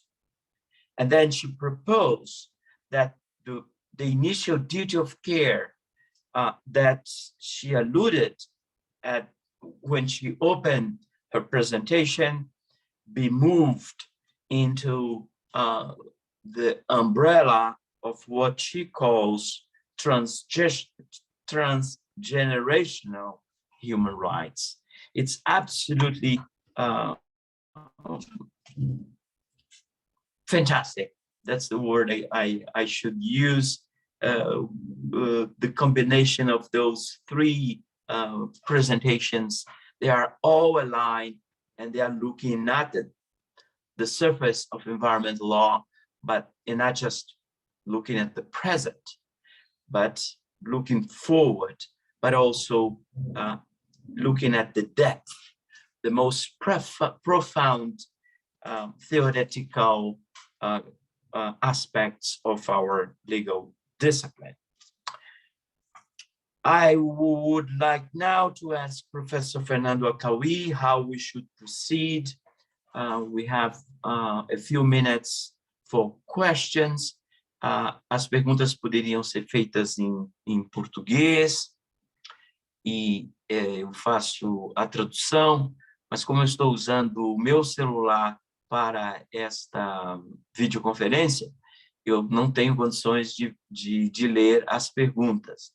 E eu indago do professor Fernando Acauí se nós paramos aqui ou se ele e os colegas organizadores gostariam de prosseguir com algumas perguntas. Talvez a professora Christina Voigt já tenha se ausentado, porque, como eu disse, ela está com a gripe muito forte. So I'm saying that we have a few minutes, but I'm using my cell phone. I have no control of the questions that have been posed, and I asked the organizer for instructions how to proceed from here, and back to Professor Acauí. Ministro, nós ainda temos alguns minutos, né, antes de iniciarmos o próximo painel. Então, sim, poderíamos abrir aqui para uma rodada de perguntas. Aqueles que tiverem interesse, eu estou aqui já no chat. Eu leio a pergunta para o ministro, se alguém tiver questionamentos. Estamos abertos aqui para questionamentos e, eventualmente, também, não sei se os palestrantes teriam mais alguma colocação adicional a fazer. Eu proponho que nós comecemos com uma rodada de questionamentos recíprocos entre os próprios palestrantes. So I'm proposing that we begin with spending a few minutes with the discussion among the three panelists. And then I myself have a couple of questions for them and others, since Professor Acauí is collecting the questions. So let's begin. I don't know if Professor Voigt is still here, if she is with us, whether she would like to make any comments on the two presentations by Professor Lorenzetti and Professor Gaillard. If she's not here, then I will ask Professor Lorenzetti to make comments on the two lectures, and finally Professor Gaillard. Ministro, nós estamos com os três palestrantes. Professora Christina está conosco. Okay, so let's begin with Professor Voigt. Well, thank you so much, Minister Antonio Benjamin, but also Justice Lorenzetti and dear Émilie. It was a great pleasure and enrichment listening to both of you. I was just thinking, I've worked for a long time on the concept of sustainable development or sustainability, and it actually bridges and brings these all these different aspects together. Maybe this is why it is partly a difficult concept to grasp, and partly why it is such an important concept to explore, because it has from the outset the idea of intragenerational equity. If you take as a starting point the famous definition that my personal supervisor for my PhD thesis, Professor Hans Christian Bugger, coined when he worked for the Prime Minister of Norway, Gro Harlem Brundtland, in the report from 1987, Our Common Future. It was defined as sustainable development is development that meets the needs of the present without compromising future generations to meet their own needs. And in this one sentence, so much is packed. It deals with equitable access and sharing of resources, protecting the basic fundament of life currently, but also for the future generations to enjoy in their own way whatever they want to decide. And it may not be up to us to define what future generations' needs are. So I always like to take this concept and this definition as a starting point, because it invites for the reflections that you provided us, Émilie, with your different approaches, legal approaches, the future of the future, tragedy of human rights and so forth. But it also invites for fundamental ethical considerations of how to deal with inequalities today and how to deal with inequalities between today and the future, to which Justice Lorenzetti alluded. So it's in my view, it's a concept that brings together different trains of thoughts, different ideas, and eventually is a unifying concept, but one that is of central importance. And as we discussed today, defined more clearly in the sustainable development goals, but so much more work needs to be done. And I thank you very much, Émilie, for pointing out to the need to work on legal indicators for sustainable development, because that's actually where we can measure progress against. And this is perhaps by the end of the day, what is the most important and necessary step to take. Thank you so much. Well, thank you, Professor Voigt, and especially for bringing into this discussion the lessons and the brilliant mind of Professor Hans Christian Voigt that I know enlightened your studies still when you were a PG student, but he has been someone that has inspired a whole more than one generation of environmental law scholars. And it's important to remember that he's the one that really coined the term. And I do hope that this segment of this panel is sent to him. So I'll ask the organizers to make a clip of this few minutes that we pay a tribute to a hero of environmental law, a giant of environmental law. And what a giant that had among his students, Professor Christina Voigt. It's also, before I ask Professor Lorenzetti and Professor Gaillard to comment on each of the other presentations, just to inform everyone that we are having a thunderstorm in Sao Paulo. I'm not the weather forecast man, but just to let you know that I might disappear because the connection is cut. And then I'll ask Professor Akawi to continue. The next panel is also extraordinary. We have another giant of environmental law, Professor Nicholas Robinson, one of those that inspired generations, and also two outstanding scholars, Professor Nilufer Oral and Professor Nicholas Bryan. So Professor Lorenzetti, please. Thank you, Antonio. I think it's fantastic that because with Christina, Émilie, without previous talk, we have a common ground. I think I can resume some specific common grounds. First of all, we all speak about the shift paradigm, and we need to assist to a new approach to the environmental law. Is not only a new discipline, but a new way to see the world. Yeah, I think we all agree with us with this issue. The second is that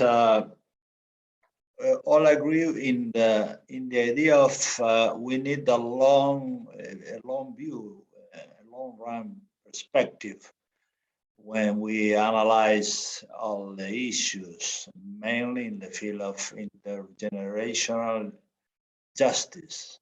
Really is important. And as you said, Antonio, we need to incorporate this issue in our jurisprudence.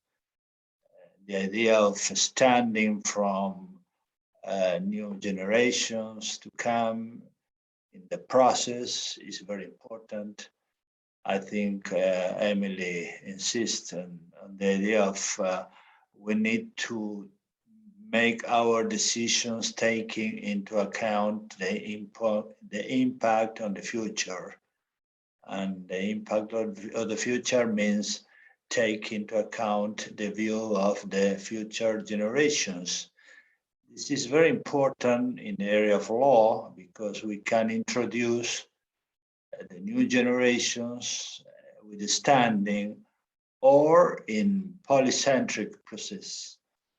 Hearings, the opinion of the new generations. The other idea I think we are agree is the holistic view or the systemic view or the systematic approach. It means we need to use not only the statutes, the law, but also all the law, all the system, constitution, and international treaties, but also go beyond, take ethics and cultural approach. This is very important because law is focused on enforcement, but when we think about implementation of the rule of law, of the idea of the rule of law, the environmental rule of law, is very important to convince people that we need to respect nature. This is where ethics have a strong role. I think that we also agree in the idea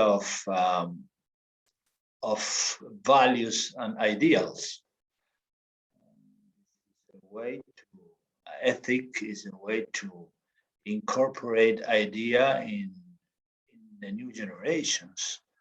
In a world where all the people lack of ideals, or we see frustration, pessimistic views, disputes, I think the ethical approach to environmental protection is very important because young people need ideals to fight, to find a sense for their life, and I think we all agree on that. I think it's another issue we share. So I think it was very rich panel, and it was a great pleasure to share with you. Thank you very much.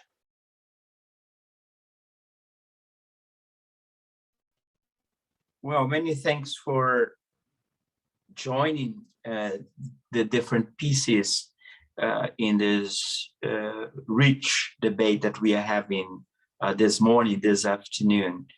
And I especially like the narrative that we are putting together here, that environmental law, in terms of not just formulation, but method, requires a polycentric, holistic, systematic approach that will lead to a paradigm with the depth and transformative power that we envision. And when we discuss environmental law and the ethics of environmental law, we are dealing not just with the values, but also, I repeat myself, with the method in which we organize and also teach our legal discipline. So Professor Gaillard, please.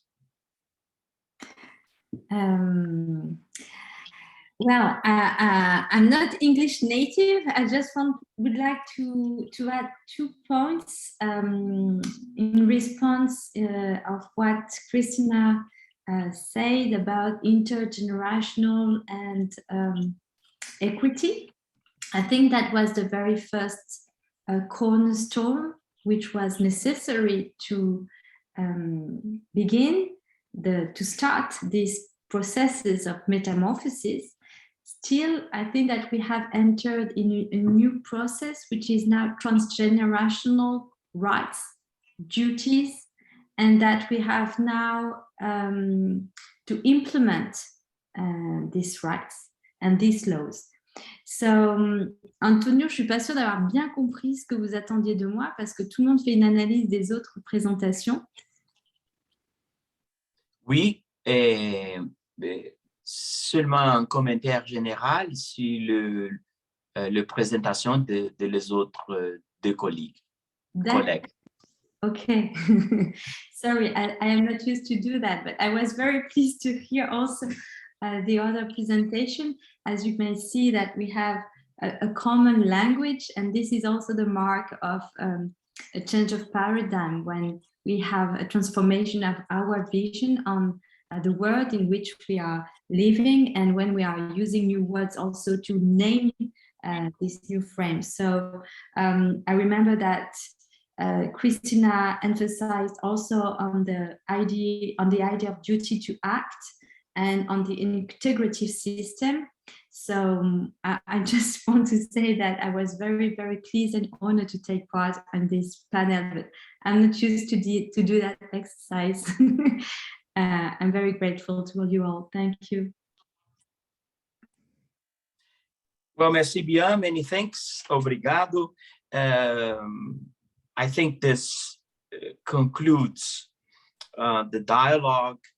Professor Gaillard reminds us that we begin with intergenerational equity as a foundation of our legal discipline, still in the late 60s and in 70, and that we then mutated, or are in the process of what you call a metamorphose, into transgenerational rights and obligations. And this is, if I may say, the new kid on the block. This is what is cutting edge in this dialogue. We are not just repeating ourselves as if we were in the 60s or the 70s. It's putting intergenerational equity in the context of human rights, and human rights expanded into the future. But we could also, in another area of law, the protection of historical heritage, put it in the back too. Do past generations have rights? So that's a question for another debate in an area that I am also working at the moment, the protection of historical heritage. I think, unfortunately, this concludes Professor Fernando Cauí and dear colleagues, professors, PhD students, LLM students, law students, researchers, experts on environmental law, and those that work with environmental law that have joined us this morning directly with this link or with the link of the Institute. This concludes this tour de force, if I may say so, compressing so much of the dogmatics of environmental law and the ethics of environmental law. And I can say that, at least to me, it was a fascinating exercise. Muito obrigado aos colegas. Em primeiro lugar, a professora Christina Voigt. Em segundo lugar, o professor Ricardo Lorenzetti. Em terceiro lugar, a professora Émilie Gaillard. Que combinação única eu diria, de juristas, mas de juristas que têm os pés e a cabeça, as mãos, o corpo no futuro, olhando para o que nos espera, mas nos espera hoje, com senso de urgência que todos nós sabemos, seja na pauta das mudanças climáticas, seja na pauta da proteção da biodiversidade. Muito obrigado, gracias, many thanks, merci bien, and I think it's time to move into the next panel. Professor Ministro, Fernando Acauí. Obrigado. I would like to thank Professors Christina Voigt, Émilie Gaillard, e Ricardo Lorenzetti for being here with us in this Brazilian morning. And we had one question. It is in English on the chat. If someone of you could respond that, it would be nice. But we have to move forward for the next panel. Eu vou, neste momento, passar a palavra para este segundo e também magnífico painel. A professora Ana Maria de Oliveira nos deu, nossa querida amiga, ex-presidente do Instituto Direito por um Planeta Verde, destacada professora de Direito Ambiental da Universidade de São Paulo. Mas eu antes de passar a palavra, professora, gostaria também de agradecer, né, a presença dos meus queridos amigos Nicholas Breiner e professora Nilufer Oral. O professor Nicholas Robinson ainda não entrou, ainda não está conosco, mas em breve estará. Eu gostaria também de destacar aqui, eu estou vendo no meu... a gente sabe que a gente não consegue verificar todos, né, que estão na sala ao mesmo tempo, mas eu vejo aqui e gostaria de fazer uma saudação especial ao desembargador Paulo Airosa, que nos acompanha. Muito obrigado, desembargador, uma honra tê-lo aqui conosco. O senhor certamente abrilhanta muito o nosso evento. Muito obrigado. Eu passo, então, a palavra à nossa presidente de mesa, professora Ana Maria nos deu. Bom dia a todos, bom dia, presidente Fernando Acauí, ministro Antônio Benjamin, demais participantes. Aproveito para cumprimentar mais uma vez o Dr. Fernando Acauí pela excelente programação. Eu acompanhei o primeiro painel e, enfim, fiquei absolutamente encantada com as falas, com as palestras, com a inovação presente, né, nesse primeiro painel.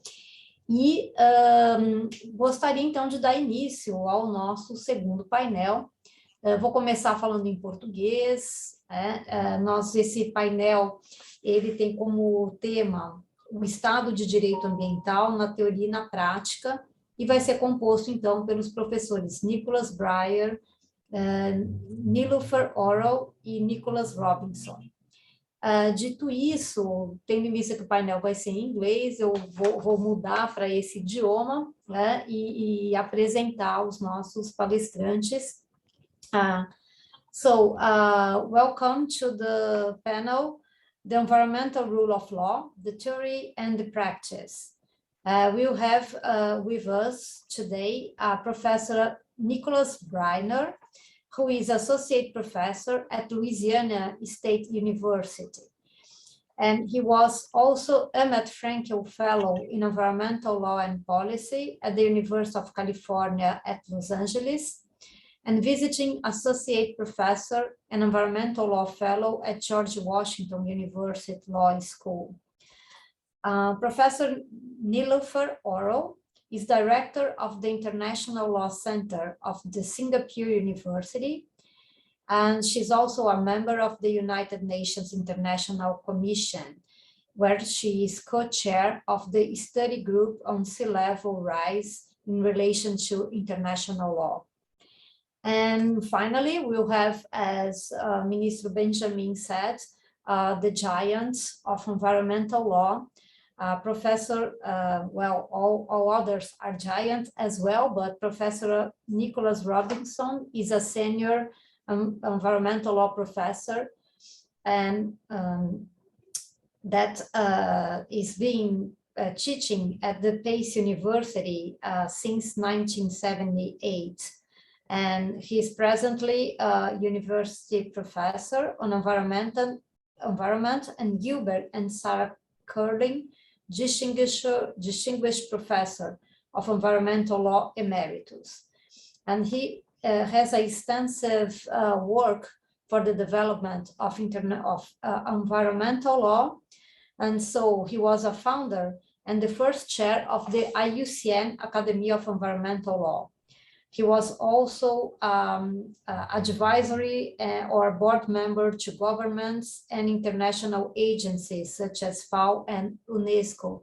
So it's a pleasure to welcome all panelists for this panel that will discuss the environmental rule of law in theory and practice. And we will begin with Professor Nicholas Breiner. So, Professor, I'm very pleased to welcome here, and please take your time and to initiate your lecture. Thank you. Obrigado, Professora Ana, e bom dia. Good morning to all of you joining.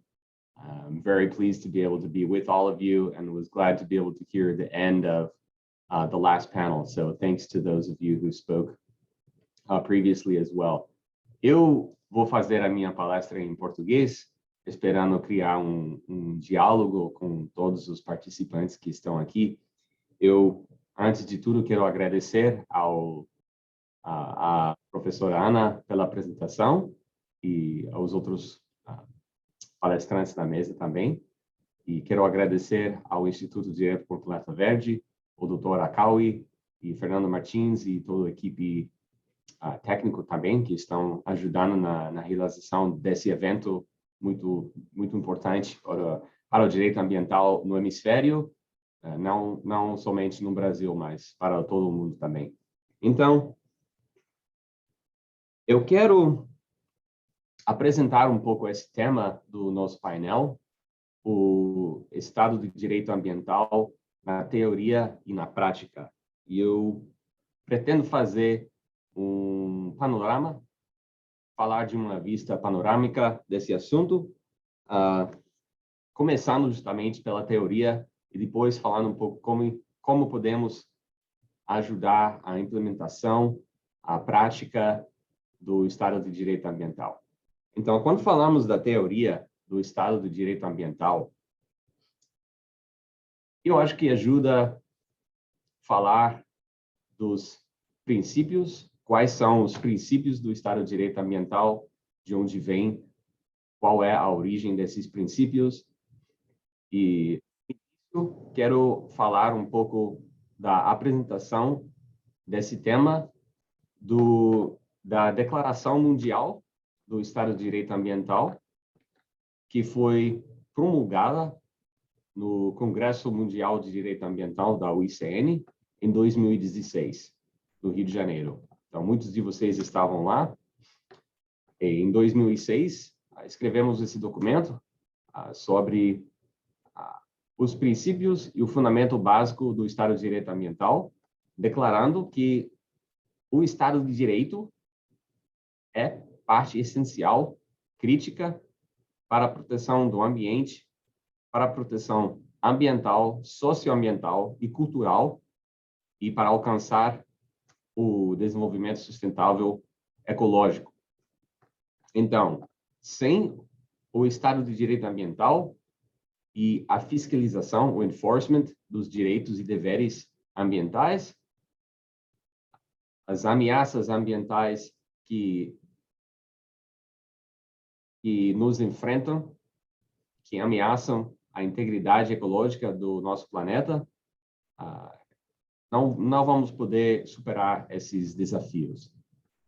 O Estado de Direito Ambiental é entendido como o arcabouço, o framework legal dos direitos e deveres, os direitos e obrigações processais e também substantivos. Quer dizer que existem a parte processal e a parte substantiva no direito que abrange o Estado de Direito Ambiental, que incorpora os princípios do desenvolvimento ecologicamente sustentável. Quando falamos dos princípios do Estado de Direito, esses são conhecidos como a transparência, a efetividade, o conceito de que ninguém é acima da lei, a lei aplica a todos, mesmo o governo, o presidente, a todos os atores na sociedade. Quando estendemos o Estado de Direito à área ambiental, falamos também dos princípios ambientais que governam o nosso relacionamento com o planeta e como se deve organizar o sistema jurídico para a proteção da natureza. A referência aos princípios sugere a existência de certos conceitos que guiam e apoiam a organização de uma disciplina ou um sistema jurídico. Portanto, quando falamos de princípios gerais de direito, em direito internacional, de direitos ou princípios básicos do Estado de Direito, é nesse sentido que falamos. No direito ambiental internacional, catalogar e citar listas de princípios relevantes é comum, tanto nos instrumentos de soft law, desde a Declaração de Estocolmo de 72, como nos tratados principais, como a Convenção Quadro das Nações Unidas sobre Mudança do Clima, a Convenção do Clima. Lista princípios que devem guiar a implementação daquele ramo de direito, daquele tratado ou daquela disciplina. Então, quer dizer, os princípios do Estado de Direito Ambiental devem nos guiar a entender o que significa esse conceito no direito e como devemos nos caminhar para a realização do Estado de Direito Ambiental, do Estado de Direito Socioambiental e Cultural para assegurar o desenvolvimento ecologicamente sustentável. Então, quais seriam os princípios do Estado de Direito Ambiental? Certos princípios já conhecemos desde a Declaração de Estocolmo. Outros estão no processo de emergência, né? Que os princípios emergentes que estão surgindo para lidar com os problemas do século XXI, os problemas da era antropocena. E esses são a obrigação de proteger a natureza, o direito da natureza e os direitos humanos à natureza. Cada ser humano e cada ser vivente tem um direito à conservação, proteção e restauração do meio ambiente que nos sustenta. E também a natureza tem o seu próprio interesse, o seu próprio direito inerente a existir e evoluir. Esse é o princípio básico, né? Os princípios também que seguem do direito, tudo segue do direito da natureza e os direitos humanos à natureza, né? Eu quero falar de dois princípios que seguem do direito básico ao ambiente e os direitos da natureza, que são o princípio in dubio pro natura e o princípio da proibição do retrocesso, non-regression principle. Eu vou falar um pouquinho sobre os dois, a teoria dos dois e o que podemos fazer na realização da prática dos dois princípios, né? Então, começamos a falar da teoria. A teoria dos direitos humanos inclui a chamada obrigação da realização progressiva dos direitos humanos. certo? Desde a Declaração Universal dos Direitos Humanos, no início da formulação da ONU, do regime internacional de direitos humanos, a Assembleia Geral da ONU proclamou que a implementação e reconhecimento universal dos direitos ocorreria por medidas progressivas. Sempre caminhamos à frente. Cada Estado parte do Pacto Internacional sobre Direitos Econômicos, Sociais e Culturais, de 66, se comprometeu a adotar medidas que asseguram progressivamente o pleno exercício de todos os direitos reconhecidos. Então, a teoria é que quando percebemos a necessidade de um direito, quando o Estado começa a reconhecer esse direito, tem a obrigação da realização progressiva, agir progressivamente até o pleno exercício do direito. Não se pode caminhar para trás. Essa é a origem teorética do princípio da proibição do retrocesso. Está vinculado ao princípio da progressividade. Quer dizer que quando o Estado já se comprometeu a proteger o meio ambiente, não se deve usar desculpas como questões econômicas ou políticas para rever o assunto. Isso vem dos direitos humanos e do direito da natureza. Quer dizer, para falar basicamente uma definição do direito da proibição do retrocesso, que o Estado ou qualquer outra parte que toma decisões, né, os órgãos administrativos, a legislatura, não deve permitir uma ação que tenha o efeito de diminuir a proteção legal do ambiente, esse é o direito substantivo, ou diminuir o acesso à justiça ambiental, que inclui também a parte processal. Isso garante que o Estado de Direito Ambiental se pode realizar. Porque o Estado de Direito Ambiental reconhece que quando melhoramos o nosso conhecimento sobre o dano ambiental que causamos com as nossas atividades humanas, artificiais, já vamos caminhando até um conhecimento melhor de como podemos evitar esses danos e reparar os danos, e não devemos nunca caminhar para trás. O Estado de Direito Ambiental significa que não podemos voltar para trás e diminuir o efeito da legislação, do sistema jurídico que já colocamos na prática. Então, esse é o princípio da proibição do retrocesso. Já temos exemplos, que eu vou falar um pouco depois, na prática, de como devemos usar o princípio da proibição do retrocesso, o non-regression principle, em vários sentidos. O outro princípio emergente do Estado de Direito Ambiental que eu quero falar é o princípio indúbio pro natura. O princípio indúbio pro natura trata especificamente da incerteza jurídica, incerteza no sistema legal.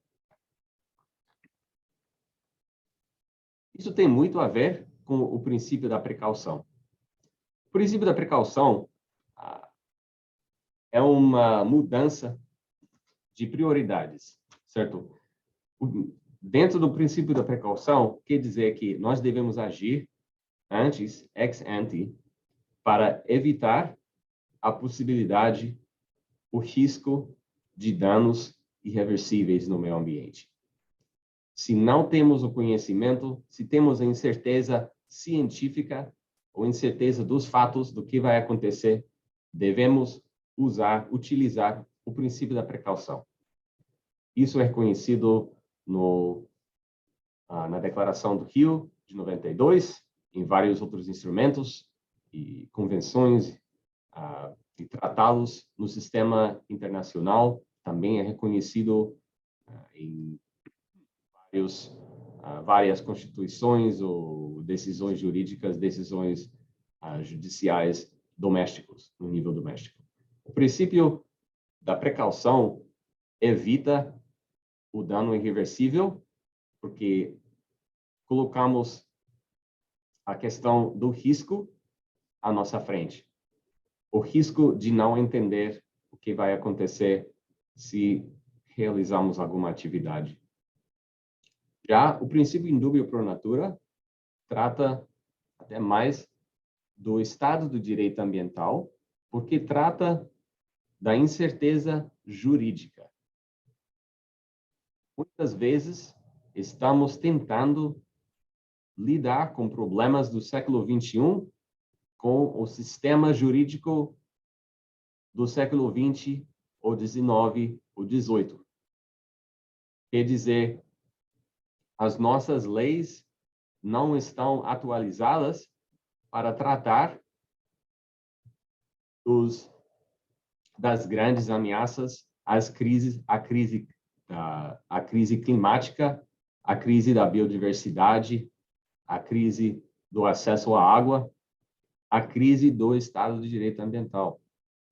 As nossas leis, os nossos sistemas constitucionais, às vezes, não esperavam, não entendiam quais seriam os problemas de hoje e do futuro. Vemos isso muito nos Estados Unidos, no meu país.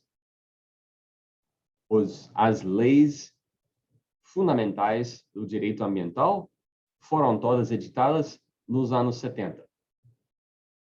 Nós já entendíamos muito sobre a poluição do ar, a poluição da água, os resíduos sólidos, tóxicos. Já entendemos a boa parte desses problemas dos anos 70. E criamos algumas leis para regulamentar a poluição do ar em vários sentidos, né? Mas nos anos 70 estávamos apenas começando a entender que talvez teria algum problema com a emissão de certos gases e os seus efeitos no clima. As mudanças climáticas não eram muito reconhecidas até uma década depois. Então, não houve consideração da crise climática na redação das leis que temos. Quer dizer que agora, quando tratamos dos problemas atuais, não temos as leis suficientes, ou não temos a certeza nas leis de como devemos implementar para tratar das crises climáticas, da crise da biodiversidade, etc. Quando enfrentamos a incerteza jurídica, isso significa que não entendemos exatamente, pode ter uma ambiguidade, uma incerteza de como devemos aplicar as leis, as normas antigas aos novos problemas. O princípio indúbio pro natura vem do direito humano à natureza e o direito humano, os direitos também da natureza, os direitos inerentes da natureza, para significar que quando existe uma dúvida, uma incerteza sobre a aplicação da lei, devemos usar o entendimento que leva a maior proteção ou a proteção mais estrita do meio ambiente. Esse princípio indúbio pro natura tem a sua analogia em outros ramos do direito. Enfrentamos a incerteza jurídica, a ambiguidade em qualquer campo de direito. Todos nós que somos advogados ou acadêmicos, promotores, sabemos muito bem disso. qualquer área em que atuamos no direito, sempre há uma incerteza, uma ambiguidade na lei, porque as palavras não são perfeitas. As palavras escritas não podem incluir toda a possibilidade que pode ocorrer. Então, quer dizer que quando vemos uma ambiguidade, uma incerteza jurídica, já temos uns certos princípios de como devemos tomar as decisões. Devemos tomar as decisões da maneira que protege aos interesses vulneráveis.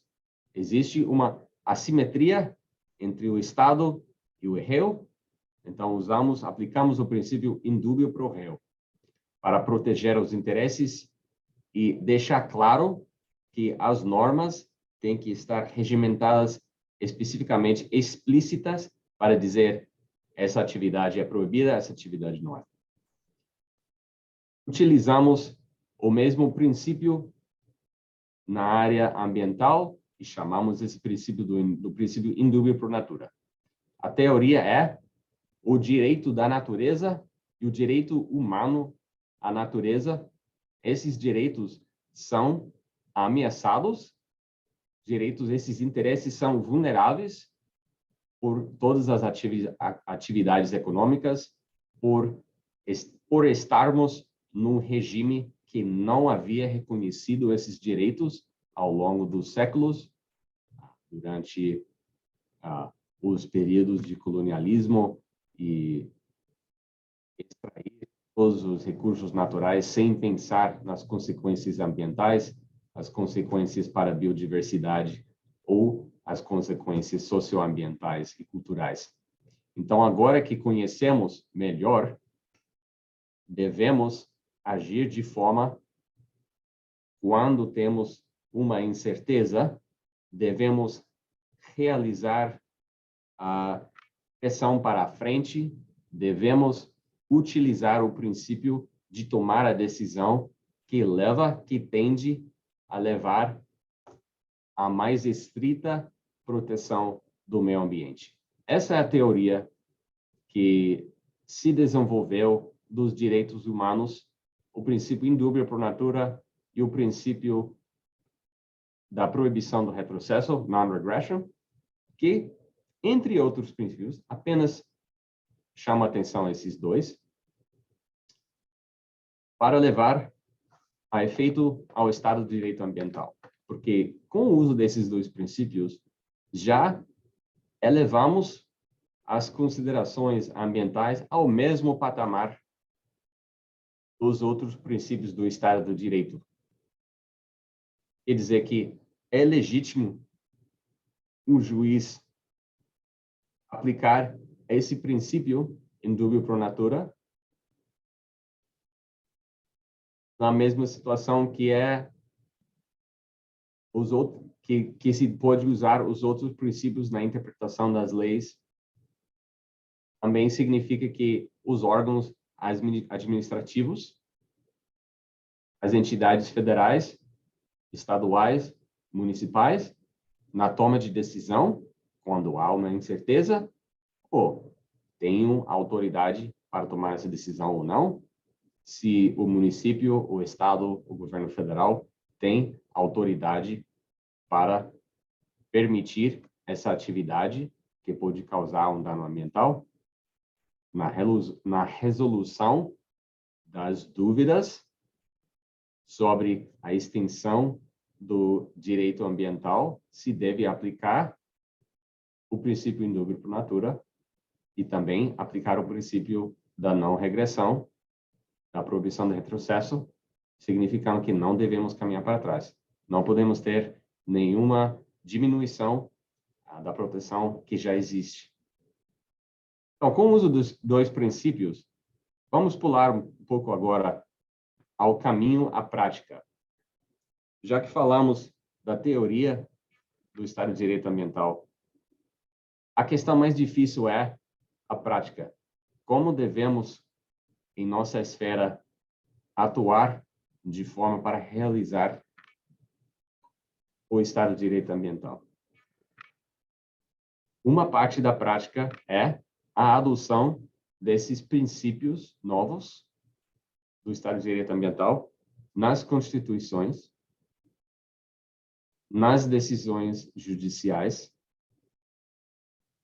na toma de decisão administrativa e também a inclusão dessas normas interpretativas na redação de nova legislação, de novos regulamentos, em todo sentido. Essa é uma parte da prática. Outra parte da prática é para nós, advogados, acadêmicos, em qualquer esfera em que atuamos, falar sobre esses assuntos e utilizar em nosso trabalho.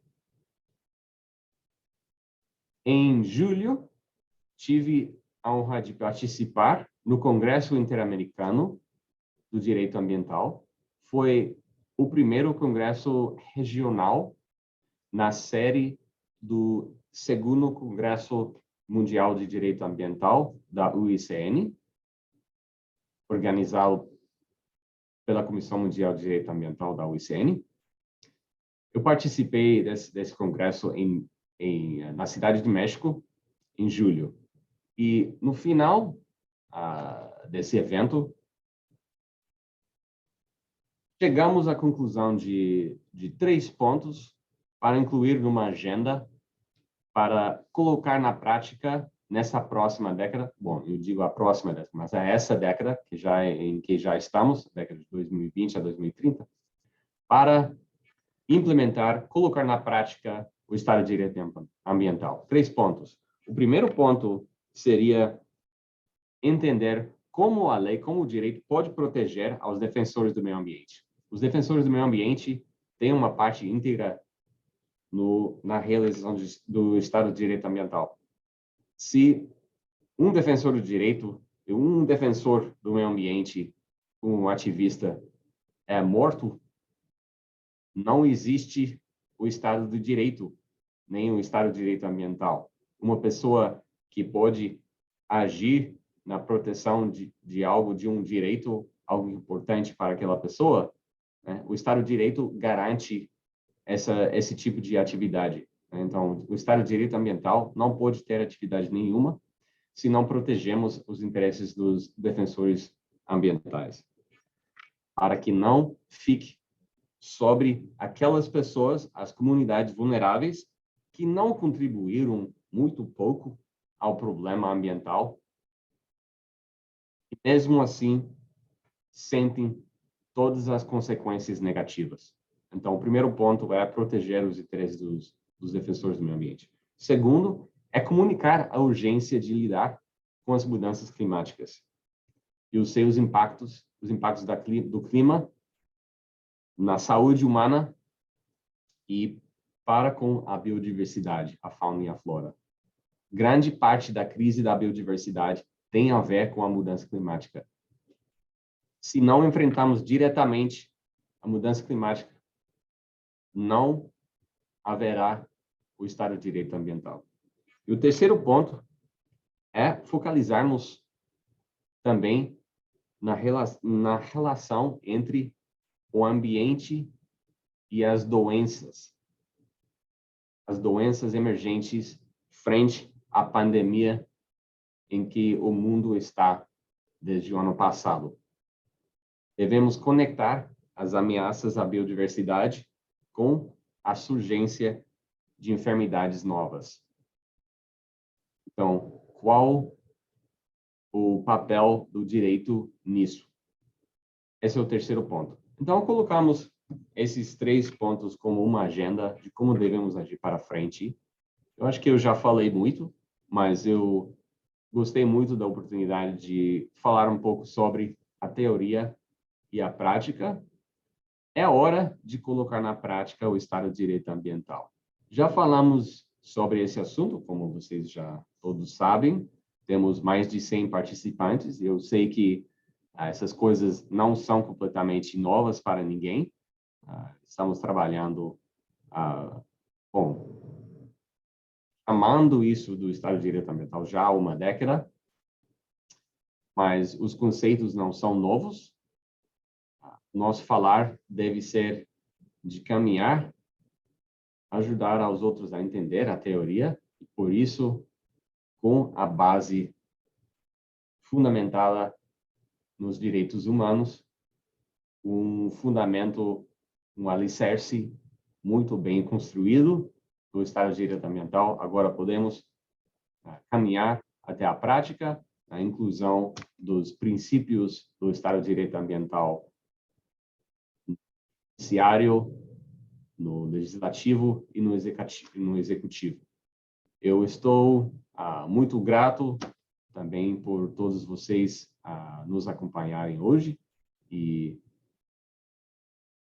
estou entusiasmado, estou animado para ouvir os seus comentários também e as outras palestras da mesa. Thank you very much for all of you. I think I will conclude with that by listing those 3 points of how we can move from speaking about the theory of the environmental rule of law to practice by focusing on the interests of environmental defenders. If we can't protect environmental defenders, then we don't have any rule of law. And we definitely don't have any environmental rule of law. Stressing the links between climate change and biodiversity. And then third, the links between environmental harms and emerging diseases like we now face in the COVID-19 pandemic. So thank you very much to all of you. I look forward to hearing your questions. And obrigado mais uma vez, Professora Ana. And I look forward to hearing the other speakers as well. Thank you very much. Thank you, Professor Nicholas Breyer, for your lecture. It was great. It was wonderful, and I think it was a great contribution to settle this the matter in theoretical features as well as on practical approaches. So thank you. Well, since you spoke in Portuguese, I will make some comments also in Portuguese. Maybe I can translate a little bit. Então, professor, eu acho muito interessante as suas colocações dessa passagem da teoria à prática. Acho que foi uma grande contribuição para os nossos ouvintes entender essa sistematização teórica sobre o Estado de Direito Ambiental. E gostaria de ressaltar que o Brasil é um dos primeiros, me parece que o terceiro atualmente, país em números de assassinatos de defensores do meio ambiente, o que é, vamos dizer, uma marca muito ruim, né? Portanto, que carregamos. Então, acho muito interessante essa a sugestão, né? Esse deveria ser um assunto prioritário na prática dos advogados ambientalistas, e talvez nós não tenhamos tido ainda essa ideia de nos mobilizar, por exemplo, em atividades, em núcleos de defesa, que procure trabalhar na investigação. Claro, não somos investigativos, mas, enfim, né, para que esses crimes sejam devidamente investigados e punidos. Acho que há certamente um espaço para o desenvolvimento desse trabalho aqui no Brasil, e a sua palestra nos chama a atenção para o nosso dever nesse sentido. Eu também gostaria de chamar a atenção, e eventualmente isso já fica como uma pergunta a ser respondida ao final, após ouvirmos nossos outros palestrantes, e que é a ligação, acho que nesse objetivo de trazer a questão do Estado de Direito Ambiental para argumentação jurídica em diferentes casos. Eu vejo um progresso muito grande, recente, no tema da litigância climática. Muitas ações vêm sendo ações judiciais, judicial claims, vêm sendo propostas em vários países, também cortes internacionais, com um esforço enorme de construir uma argumentação baseada em direitos humanos, baseado na emergência das mudanças climáticas, de modo a enfrentar questões, como o professor colocou, de autorizações administrativas, por exemplo, a construção de aeroportos, a licença a atividades mineradoras, ou também simplesmente exigindo mais ambição de governos nas suas ações climáticas. Enfim, então, eu já pediria já proponho uma questão para o professor, se puder comentar um pouco como vê o progresso desse desenvolvimento de um corpo argumentativo amplamente relacionado ao Estado de Direito Ambiental nesse processo de desenvolvimento da litigância climática. Se quiser, posso verter ao inglês essa questão, só por favor me diga. E eu também gostaria de deixar, enfim, avisar o nosso público que podem fazer questões pelo chat, e aí eu vou ter prazer em ler, inclusive podendo verter ao inglês, se necessário, para o nosso palestrante. So basically, I mentioned that Brazil is the third, Brazil now is at the third place in murders of environmental defenders, of environmentalists. So it's a very unpleasant place that we have on this matter. And I think that the contribution of Professor Nicholas Breiner was great in the sense that he called us and our responsibility to act, and with our judicial skills to help to improve this matter. And I also made a question. I proposed a question for him that maybe he could after we listen to our other panelists. Red put a question that I asked him to try to define the relations between this process of development of climate litigation and the development and the argumentation that is being created in this process, and how he see the contribution of this process to the development of an argumentation and for the settlement and improvement of the principles of the environmental state of law. So thank you again, Professor Nicholas Breiner, and I will invite Professor Nilofer Oral for her lecture. And to be sure, Professor Nicholas Robinson is not yet present, and he had some personal problems of this urgent matters to take care of. And so in case he cannot join us this morning, we are confident he may be present in some afternoon panel. So, but I will be very happy to listen to Professor Nilofer Oral now. So, Professor, welcome. Thank you very much. And may I begin by thanking the Institute for Law for a Green Planet for this invitation. And it's such an important topic, all of them. I was able to catch part of the previous panel, so I'm very honored to be here, and I thank you.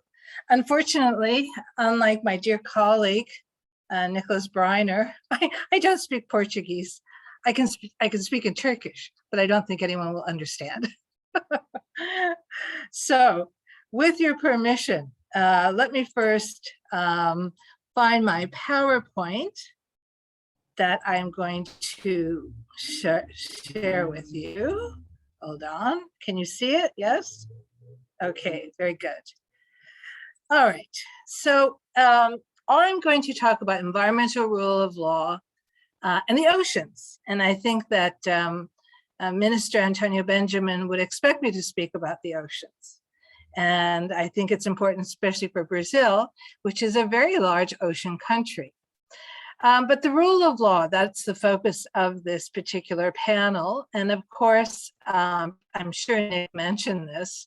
Unfortunately, I could not understand, but of course the IUCN World Commission on Environmental Law, which I'm a very proud member of, in 2016 at our first World Congress held in Rio, adopted a very important declaration on the environmental rule of law.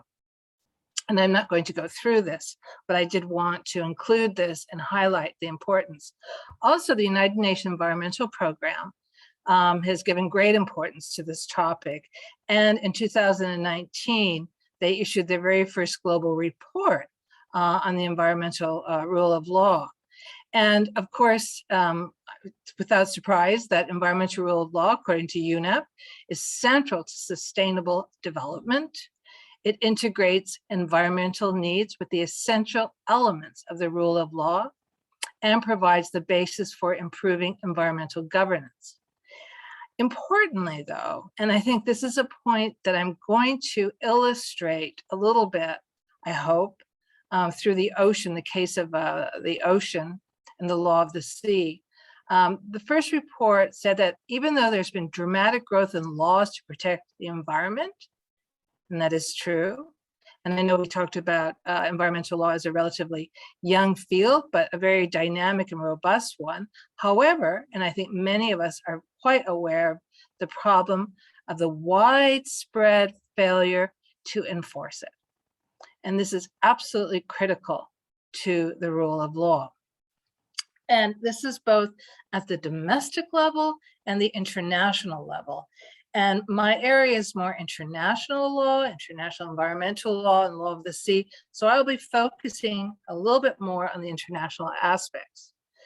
So I know this is the Institute Law for the Green Planet, but forgive me if I make mention of the blue planet, because the ocean covers 3/4 of the Earth's surface. It is actually a blue planet.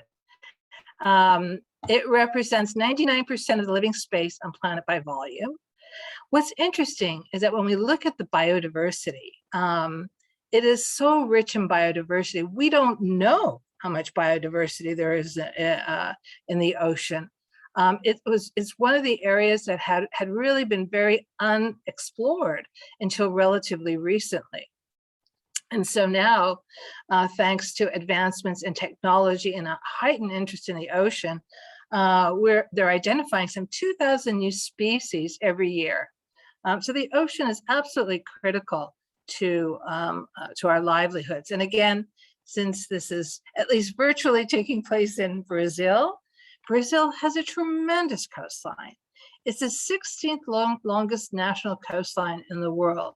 So as important, I know, as the forests are in the Amazon, but the ocean, I would think, is also very important and dear for Brazil.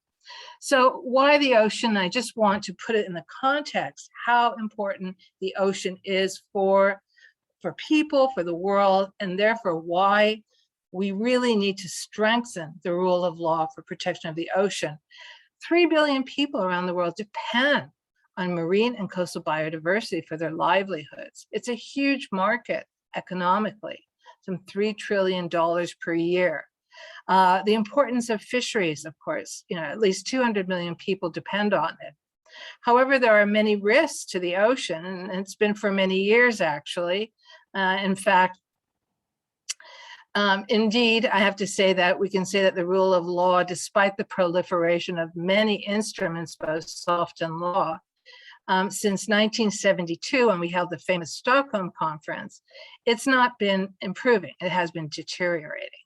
We have still problems with pollution that I will go into more, plastic pollution, and this. I mean, these are now, we see all these photos of the tremendous problem of plastic pollution, marine plastic pollution, and microplastic pollution. Global fish stocks are being depleted. I mean, 90% of the global marine fish stocks are now fully exploited or overfished. And this is all a reflection how the rule of law is not being adequately implemented when we're talking about the ocean or the marine environment. One of the big problems is illegal, unregulated, and unreported fishing.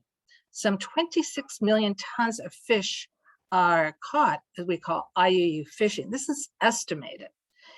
And this is both in coastal waters and also the high seas. The consequences of this are multiple, not to say, of course, on the ecosystems, the manner of fishing, trawling, massive fish nets that are absolutely decimating the ocean and the seafloor, but also the consequences on communities, low-income communities. It's a huge issue. And I won't go into it, it's a whole other presentation, but I'm raising these to highlight why we need strong rule of law, not just the theory, but the actual practice and implementation of that. Something we know now as well, ocean and climate change. The ocean has absorbed 30% of the carbon dioxide. The truth of the matter is, because of the ocean, the protective role it has played, we have not suffered the adverse impacts of climate change that we would have. It has absorbed 90% of the excessive heat, of the atmospheric heat in the climate system. But because the ocean is now played such an important role as a climate sink or reservoir, it's hit its plateau. I mean, it's over the threshold now. So now we have ocean acidification, which has tremendous consequences for fisheries and biodiversity in the ocean, also the livelihoods of people who depend on this.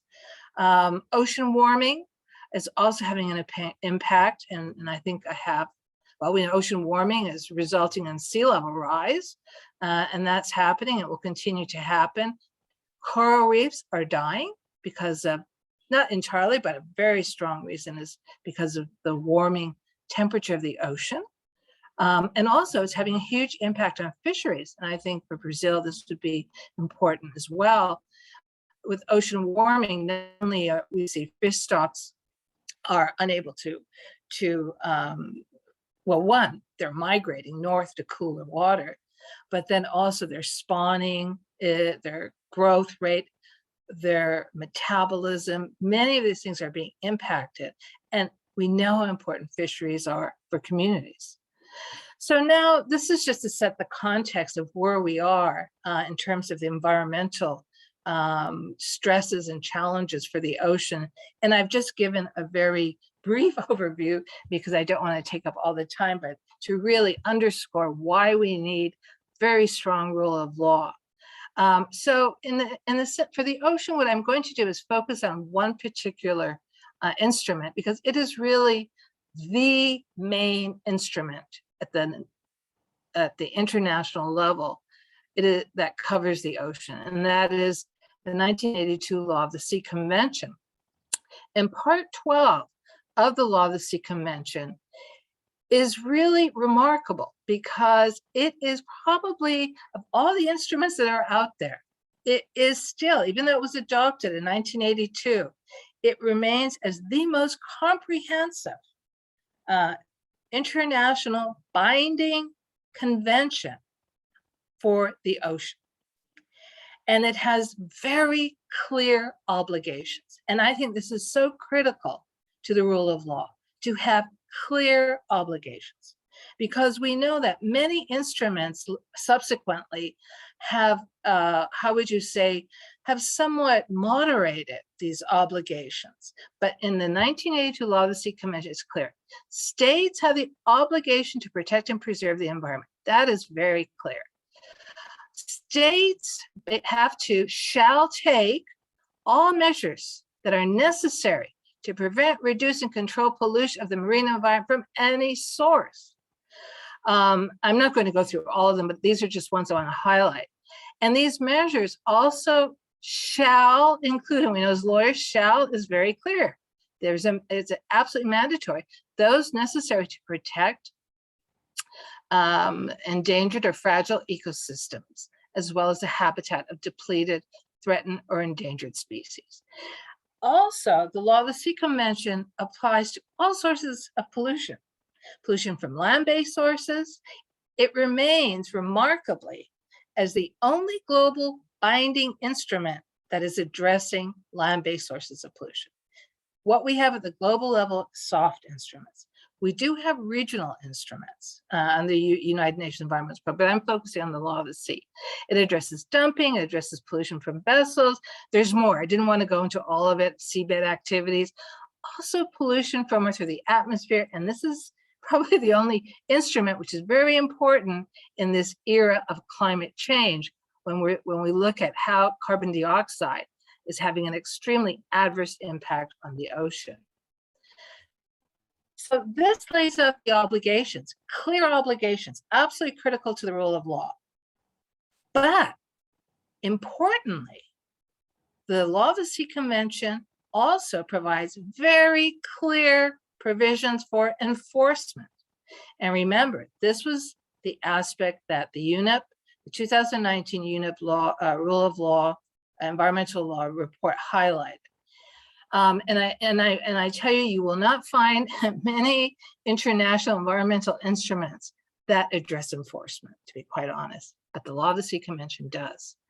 And it is very clear that there's an obligation for states to enforce their regulations in relation to land-based sources, dumping, vessel-based sources, and it includes specifically enforcement by port states, coastal states, and also enforcement with respect to pollution from or through the atmosphere.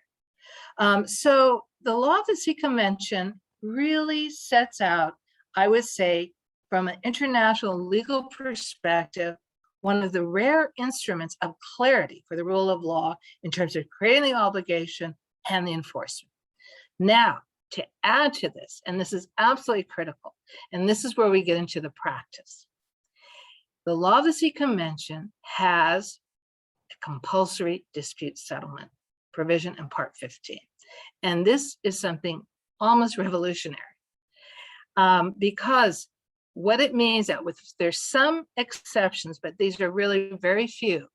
When state parties sign up to the Law of the Sea Convention, they ratify, they have accepted that any disputes, and that includes Part 12 on the environment, that any disputes concerning the interpretation or application of the convention can go before international adjudication. So, and I just wanted to highlight this because we've had some very well-known experts who've noted, Professor Alan Boyle, the compulsory force of Part 15 was expected to provide the strengthening of the international legal order. Oops, I'm sorry.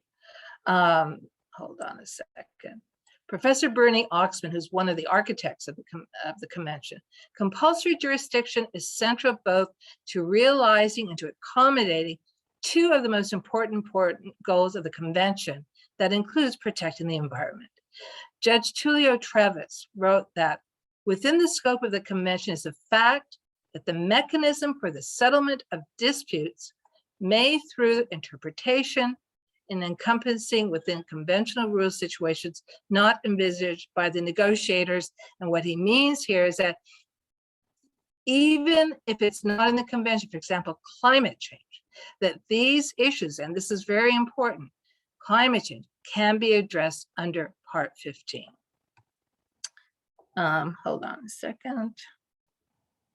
Oops, hold on.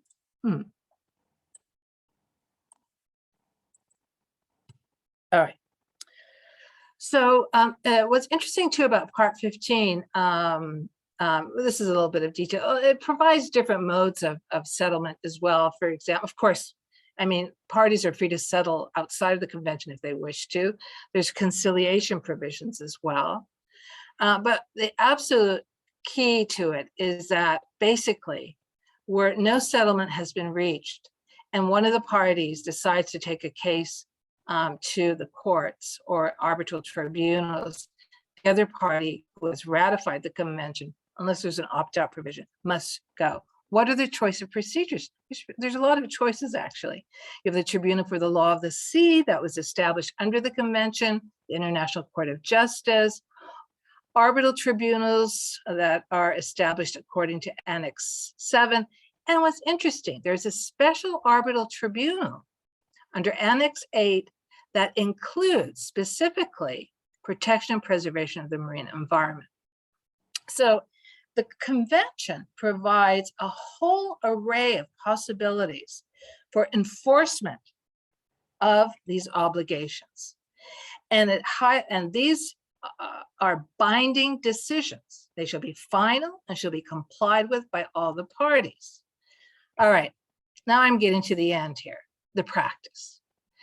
The convention went into effect 1994. Unfortunately, despite great hopes, I think, that there would be many cases brought under the convention, it has been limited. The first case was the Southern Bluefin Tuna case, and I'm not going into the technical details. And this was for a provisional order to have Japan stop fishing for Southern Bluefin Tuna under a regional three-party agreement. It was important because Australia and New Zealand raised the issue of the precautionary principle. Unfortunately, the tribunal was a bit conservative. While they didn't use the term precautionary principle, they did implicitly recognize it, that the parties should act with precaution. So it was an important contribution in that sense. There was also the case brought by Ireland against the United Kingdom, and concerns about possible pollution of the Irish Sea because the UK was planning on constructing a MOX, basically nuclear MOX plant. And that was a provisional order. Unfortunately, it did not go to the merits. It's complicated, but I think it's nonetheless had an impact. I'm going to go to the land reclamation case that was brought by Malaysia against Singapore. And this had to do with, again, questions of land reclamation and the impact on the marine environment. And it was a provisional order case. And at the end of it, what was important is it brought the tribunal basically ordered the parties to cooperate and use experts, and they did. There have been two advisory opinion cases. One had to do with the area and the responsibilities of a sponsoring state for seabed mining, basically, in the area. And that include what the responsibilities were for environmental damage, and here the advisory opinion said it was a due diligence obligation. There was also an advisory opinion that was very important, Sub-Regional Fisheries Commission. And why it was important was that for the first time, the tribunal actually recognized the concept of IUU fishing, which is not in the convention, and made very clear what the obligations of a fishing vessel was, the flag state, that is, of a fishing vessel that was fishing in the exclusive economic zone of another state. And it really expanded the interpretation of the convention. And then we had an important a case that was brought by Mauritius against Great Britain concerning marine protected areas. So, however, though, none of these really were, I would say, about enforcement per se. Perhaps the Chagos case to some degree. So we have this fantastic instrument that really provides all of the foundation and tools for strong rule of law and enforcement for protecting the ocean. And I think it's so important that we utilize that more, but the problem is it's up to states, of course, and that's a whole other issue I don't want to get into.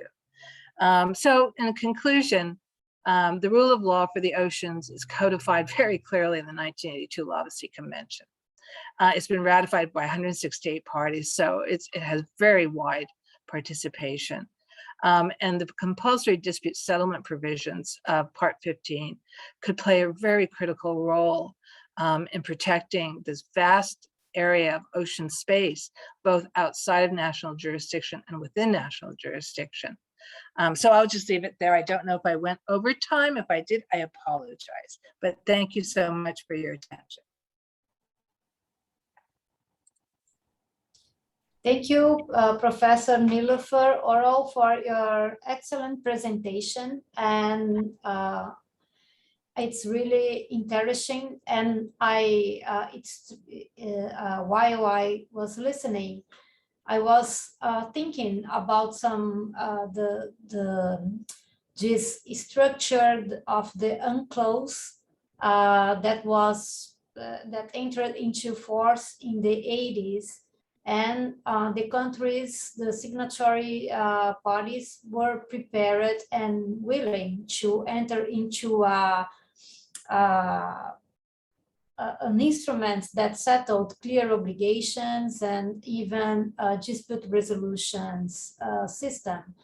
And it strikes me that's very different from what we have been seeing in the climate regime, where the Kyoto Protocol, with its structure of a top-down obligations, and even with a compliance mechanism that would be able to sanction countries, as it almost happened with Canada once.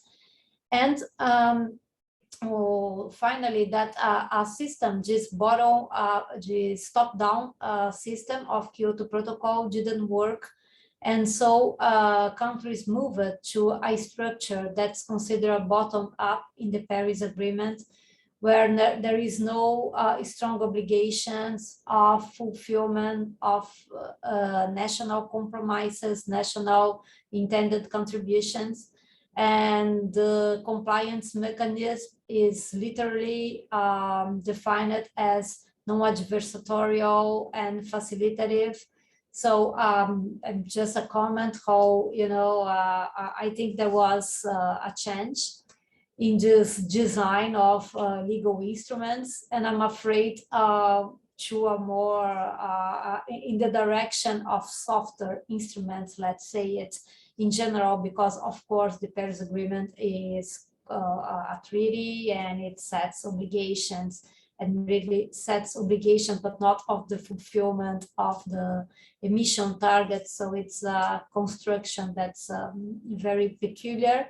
But the UNCLOS is still, if you allow me, I don't know whether it's very technically precise, but let's say an old style convention that really sets obligations and defines the consequence of the of countries failing to fulfill those obligations. So that's a comment. I would propose a question for you that would say, well, in your conclusion, you mentioned that although there are all these options of such as the tribunal for the law of the sea, the the International Court of Justice, and arbitral tribunals and special arbitral tribunals, and that they are not used so often. I wonder whether with this, whether not only countries and parties would be able to go to this dispute resolution systems, but while other institutions such as NGOs and group of people, we are seeing a process of recognition of those other agents in international law. But of course, in traditional international law, NGOs and group of peoples are not considered as as parties, but would you see a possibility of opening in the systems where reclamations and complaints from NGOs and people in general would be feasible in any sense? That would be my question. But first, I need to give you a not very good announcement. And apparently Professor Nicholas Robinson, he confirmed the presence, but he had some urgent problems and he won't be present in this panel. We are trying to have him in the afternoon, as I mentioned. And so so we have this time to discuss, and I will call Professor Nicholas Bryan again, and maybe you can, if you understood well my question, yeah. I would like you to comment then, and also to open the opportunity for both to comment on to make comments among yourselves and among your presentations. And finally, we'll have questions from the public if some questions arrive in just meantime. So please, Professor, maybe we should obey the order, and I will ask Professor Nicholas Bryan to make his comments to my questions, and also perhaps if he's willing to Professor Nilofer Oral. Well, thank you very much. And thank you to Professor Nilofer Oral as well. I always enjoyed listening to you, and it was great to hear that sort of breakdown of all the ways in which the UN Convention on the Law of the Sea really has its own revolutionary track toward enforcement. But as she mentioned at the beginning of her remarks, and I want to highlight that, is that enforcement is, such an important, critical part of environmental rule of law. And so in the discussions that we've had about environmental rule of law over the past decade, that has been a really key component of that. And enforcement is always going to be an issue. We've been talking about environmental compliance and enforcement for decades, and we'll still be talking about it for decades, because regardless of what norms and laws we put in place, that will always be the part of the loop that needs to be closed in order to actually have any kind of law be effective in achieving the objectives that we want. Então, para responder pouco a sua pergunta, professora Ana Maria, sobre a litigância climática, né? Eu concordo, sim, tem sido muito progresso nessa esfera da litigância climática em vários países nos últimos anos. A litigância climática nos Estados Unidos não é nova, mas o que enfrentamos agora no meu país é que as cortes, os tribunais estão... Bom, temos que dividir em dois tipos os casos, os processos que levam em consideração as mudanças climáticas. Em primeiro lugar, as ações que procuram desfazer as decisões, as ações administrativas, né? Rejeitar a autorização administrativa de um projeto por causa que ameaça os princípios, as outras diretrizes que as normas e as leis têm referente às mudanças climáticas. Nesse sentido, nos Estados Unidos já temos uma doutrina, os princípios de direito administrativo, que ajudam muito nesse tipo de caso, porque o direito administrativo e o direito ambiental, que requer o estudo prévio de impacto ambiental levantou assim uma geração de litigância contra todo tipo de atividade, a construção de pipelines, power plants, qualquer outra infraestrutura de combustíveis fósseis que contribui ao problema de emissão de gás de efeito estufa. Nesse tipo de ação, já temos a doutrina muito bem organizada, muito bem evoluída para tratar disso, né? Porque há uma responsabilidade concreta, tem alguns passos que o governo precisa seguir no desenvolvimento dos fatos, na avaliação dos impactos ambientais. Então, quando o governo deixa de cumprir a sua obrigação, temos já o sucesso da litigância ambiental para rejeitar as ações em contra a lei, né? Agora, o segundo tipo de litigância ambiental, que procura forçar a ação do governo, já é outra coisa. E no nosso sistema aqui nos Estados Unidos é muito mais difícil. É muito mais difícil você entrar num processo na corte para tentar forçar o governo a agir de certa forma, porque bom, como é que eu posso explicar? Que necessitamos encontrar algum dever específico, explícito, que manda o tomador de decisão de fazer algo desse jeito específico.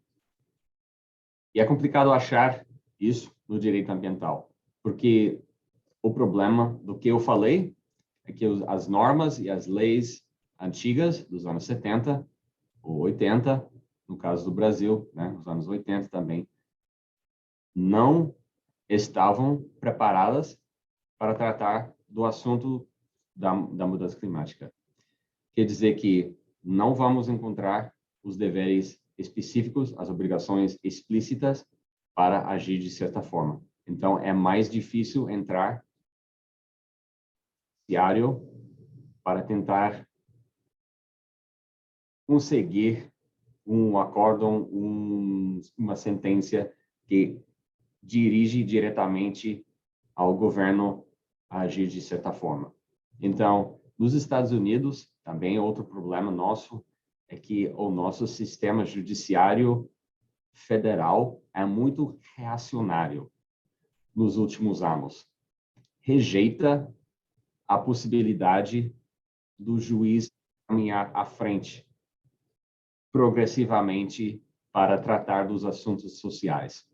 Já havíamos esse modelo do juiz nos anos 60, 70.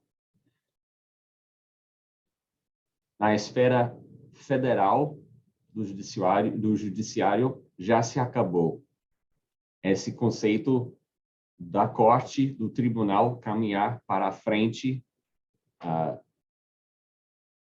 assegurar os direitos sociais.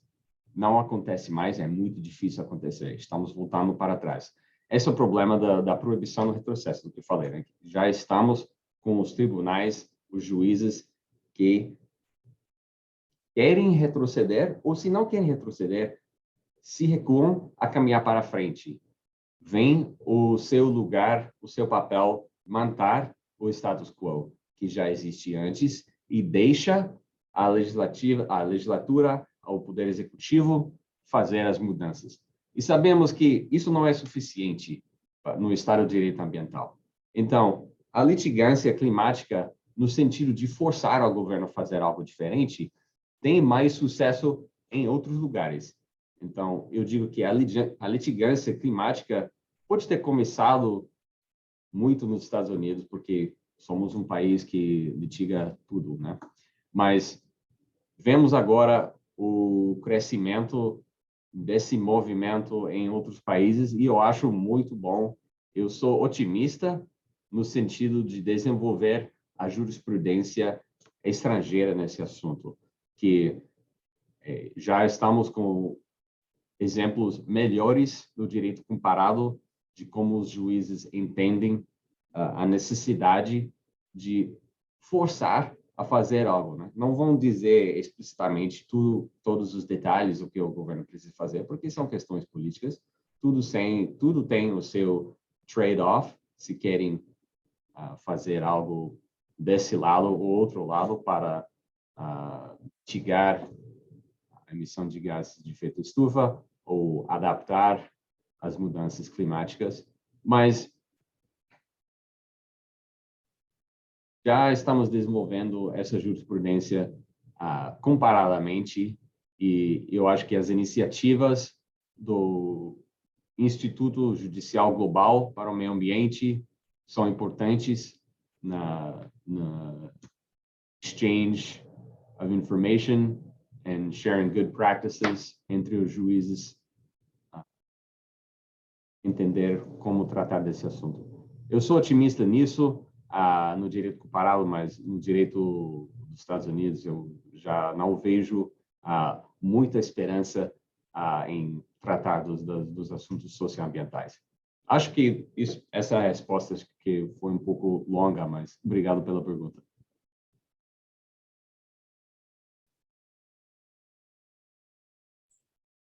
Professor Niloufar.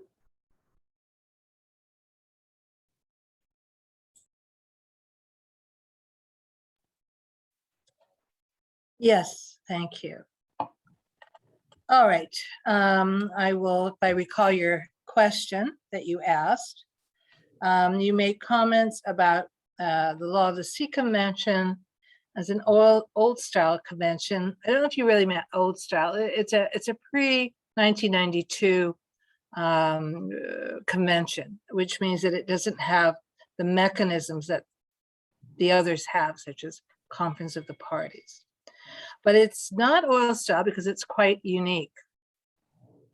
It has over 300 articles. It's really an extraordinary convention. But what makes it really unique is really you don't have a self-contained convention for the environment as you do with the Law of the Sea Convention, Part 12, and other parts as well. And the obligations are extremely clear, and they're coupled with the compulsory dispute settlement mechanism, but other mechanisms as well. But it's different from Kyoto. It's not top down. Kyoto had a system of enforcement that was, it's not parallel to what's in the Law of the Sea Convention. It would be by the Facilitative Enforcement Committee. It's in the protocol that they could take some serious enforcement measures.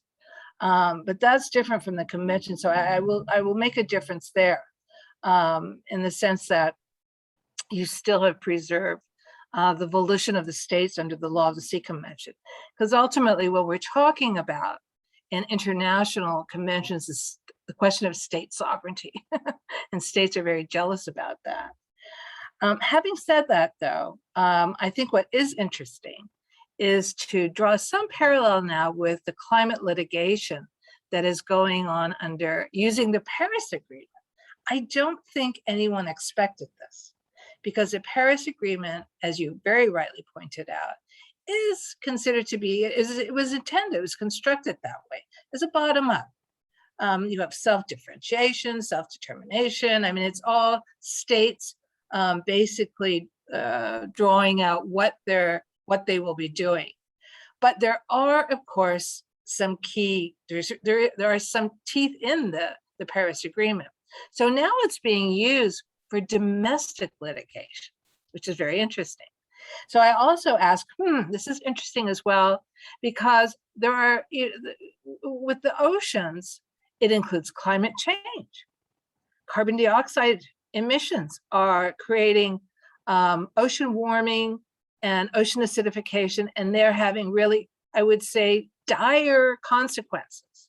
But this is transboundary, you see. This is a problem we have. Marine plastics, transboundary. So you can't, domestic enforcement isn't going to work necessarily, although it's important.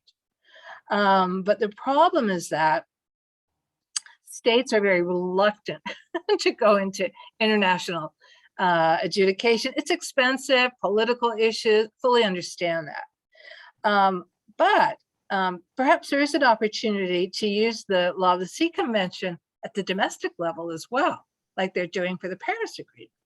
Second, I think your question about non-state actors is really very important, because that is one of the great changes we have seen, is the increasing role and effective role of non-state actors, civil society, in different international fora. And that wasn't the case. You're absolutely right. At the time of the Law of the Sea Convention, that was not the case. But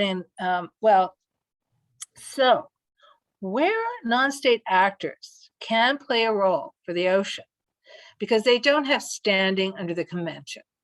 However, they certainly can bring pressure to states, either to bring contentious cases, or I mentioned 2 advisory opinions. The International Tribunal for the Law of the Sea did something that really everyone thought would really generate many more cases coming to it for advisory opinions. Basically, even though the convention itself doesn't have a provision for advisory opinions in general, only for seabed activities in the area, the seabed chambers, for this IUU fishing advisory opinion case, based on their own rules, they said, yes, we can take advisory opinions if there's an agreement by the parties. Wow, that should have opened up quite a bit of doors, because advisory opinions are not contentious. They can be guiding, they can be helpful, facilitative. So I think for civil society, they can even participate. I know WWF gave an amicus curiae in the advisory opinion. So civil society can look at this more and how to use this very valuable mechanism for enforcement, because I totally agree with Professor Breiner. This is one of the dilemmas, the challenges we have, and yet we have a system in place, a convention that states have agreed to, they're bound by it, to really use that enforcement mechanism, but not like in Kyoto, it's very different. But I think there is a role, and I think that's the climate litigation has shown where being a little bit creative and brave can pay off. And I think we need to do that for the oceans. Absolutely necessary. The stress on the oceans are multiple. And so we have, for the rule of law, this is an important mechanism that the Law of the Sea Convention, and I will say this, and I come from a country that's actually a non-party to the convention, Turkey, but I support the convention. I don't think we would have the Law of the Sea Convention if it were negotiated today. You would not have those provisions. You would not have those clear obligations. So we should really be using this for climate change as well. And there's a lot being written on this. So anyway, I'll stop here, but I think that these types of gatherings are important to really make us think what we need to do. What are the opportunities out there for us? Because the environmental rule of law is absolutely critical. Finally, it's not some kind of side news. It's now headline news, the environment. So we need to take action. And if you have legal instruments there, ready, we should use them. And we can promote that. And the Law of the Sea Convention happens to be a very good one. So I'll just stop there. Thank you. Thank you very much, Professor.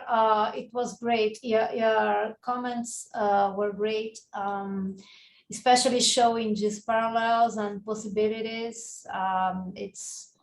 I think maybe what it's of course, as Professor Nicholas Breiner put it, we'll be discuss enforcement. We discuss enforcement now, and we'll be discussing enforcement for a while.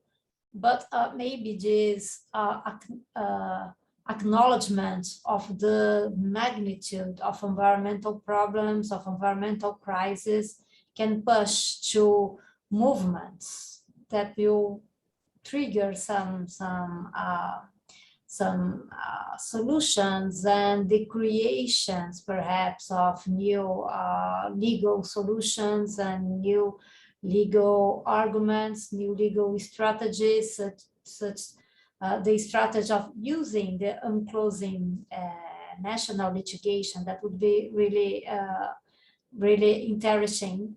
And maybe people who are listening us today I imagine there are specialists in oceans, or people that studies the issue of oceans, and I noticed, and maybe you know, we have a prize, a competition and a prize for students, and I noticed there was at least 2 works that got those prizes, and regarding maritime pollution. So I have the hope they are listening to our panel and starting to thinking about and how to build these arguments. And I forgot to comment and to thank Professor Nicholas Breiner. I will comment your excellent Portuguese. Where did you learn to speak Portuguese so well? And the comment, I will try to make some parallel with, as Antonio Benjamin did in the first panel, with the Brazilian situation regarding climate litigation. And the situation in Brazil is so bad regarding the protection of the environment that we are seeing a wave of litigation in the Supreme Court, but it's not to try to make the government to be more ambitious exactly, to make more ambitious exactly, but to enforce what some obligations, some legal obligations he has, especially regarding funds, the Amazon Fund and Climate Fund, funds that were made inoperant and during the last years. And so, but we are still waiting for these decisions. The decision itself probably won't be so, let's say, so daring as let's say other cases we see in other countries, but I imagine they will build a good argumentation relating human rights and climate change, and that's what we are expecting now. And well, I would like to thank you very much for the excellent presentations and for the comments, and we will finish a little earlier, I'm afraid, but that may be, especially in Brazil, it's lunchtime, so maybe people will have a little bit more time to have their lunch and come back for the afternoon panel. So President Fernando Acauí, thanks very much for the invitation to moderate this panel and have the opportunity to get to know and talk to Professor Nicholas Breiner and Niloufer Orel. Thank you very much. Thank you. I would like to thank my dear friends, Nicholas Breiner and Niloufer Orel. It was great interventions. Thank you very much for your time, for your knowledge. It is really great to all of us. And thanks to Ana Nusdeu, my dear friend, for conducting this panel with such, important thoughts, important questions. Thank you very much. Obrigado a todos também pelas menções, pelas colocações que foram realizadas no chat. O Nicholas Breiner, morou no Brasil, mas eu digo mais, Ana, ele morou em Santos. Ele é um pouquinho santista como eu, né? Então, o Nicolas tem um pouco do seu coração aqui na cidade de Santos. Ele morou 4 meses aqui em Santos, do tempo que ele ficou no Brasil. Daí vem o seu português perfeito, né? Aliás, melhor do que muitos brasileiros, né? Diga-se de passagem, né? Com uma conjugação aí, né? Com uma gramática perfeita. E escreve muito bem também, viu? Não só fala, mas escreve muito bem, né, Nick? Muito obrigado mais uma vez a todos. Nós voltaremos, então, às 15 horas. Continuamos tentando, né, encaixar o professor Nicholas Robinson nesta próxima etapa do nosso Congresso Internacional. Ele teve um problema, não pôde entrar neste horário, mas estamos vendo se ele pode, né, nos dar a honra de estar conosco no próximo horário. Thank you all. Nilofer, thank you very much. Thank you, Fernando. Thank you so much. Bye-bye. Thank you, Professor Michel. Obrigado. Thank you. Bye. Bye-bye.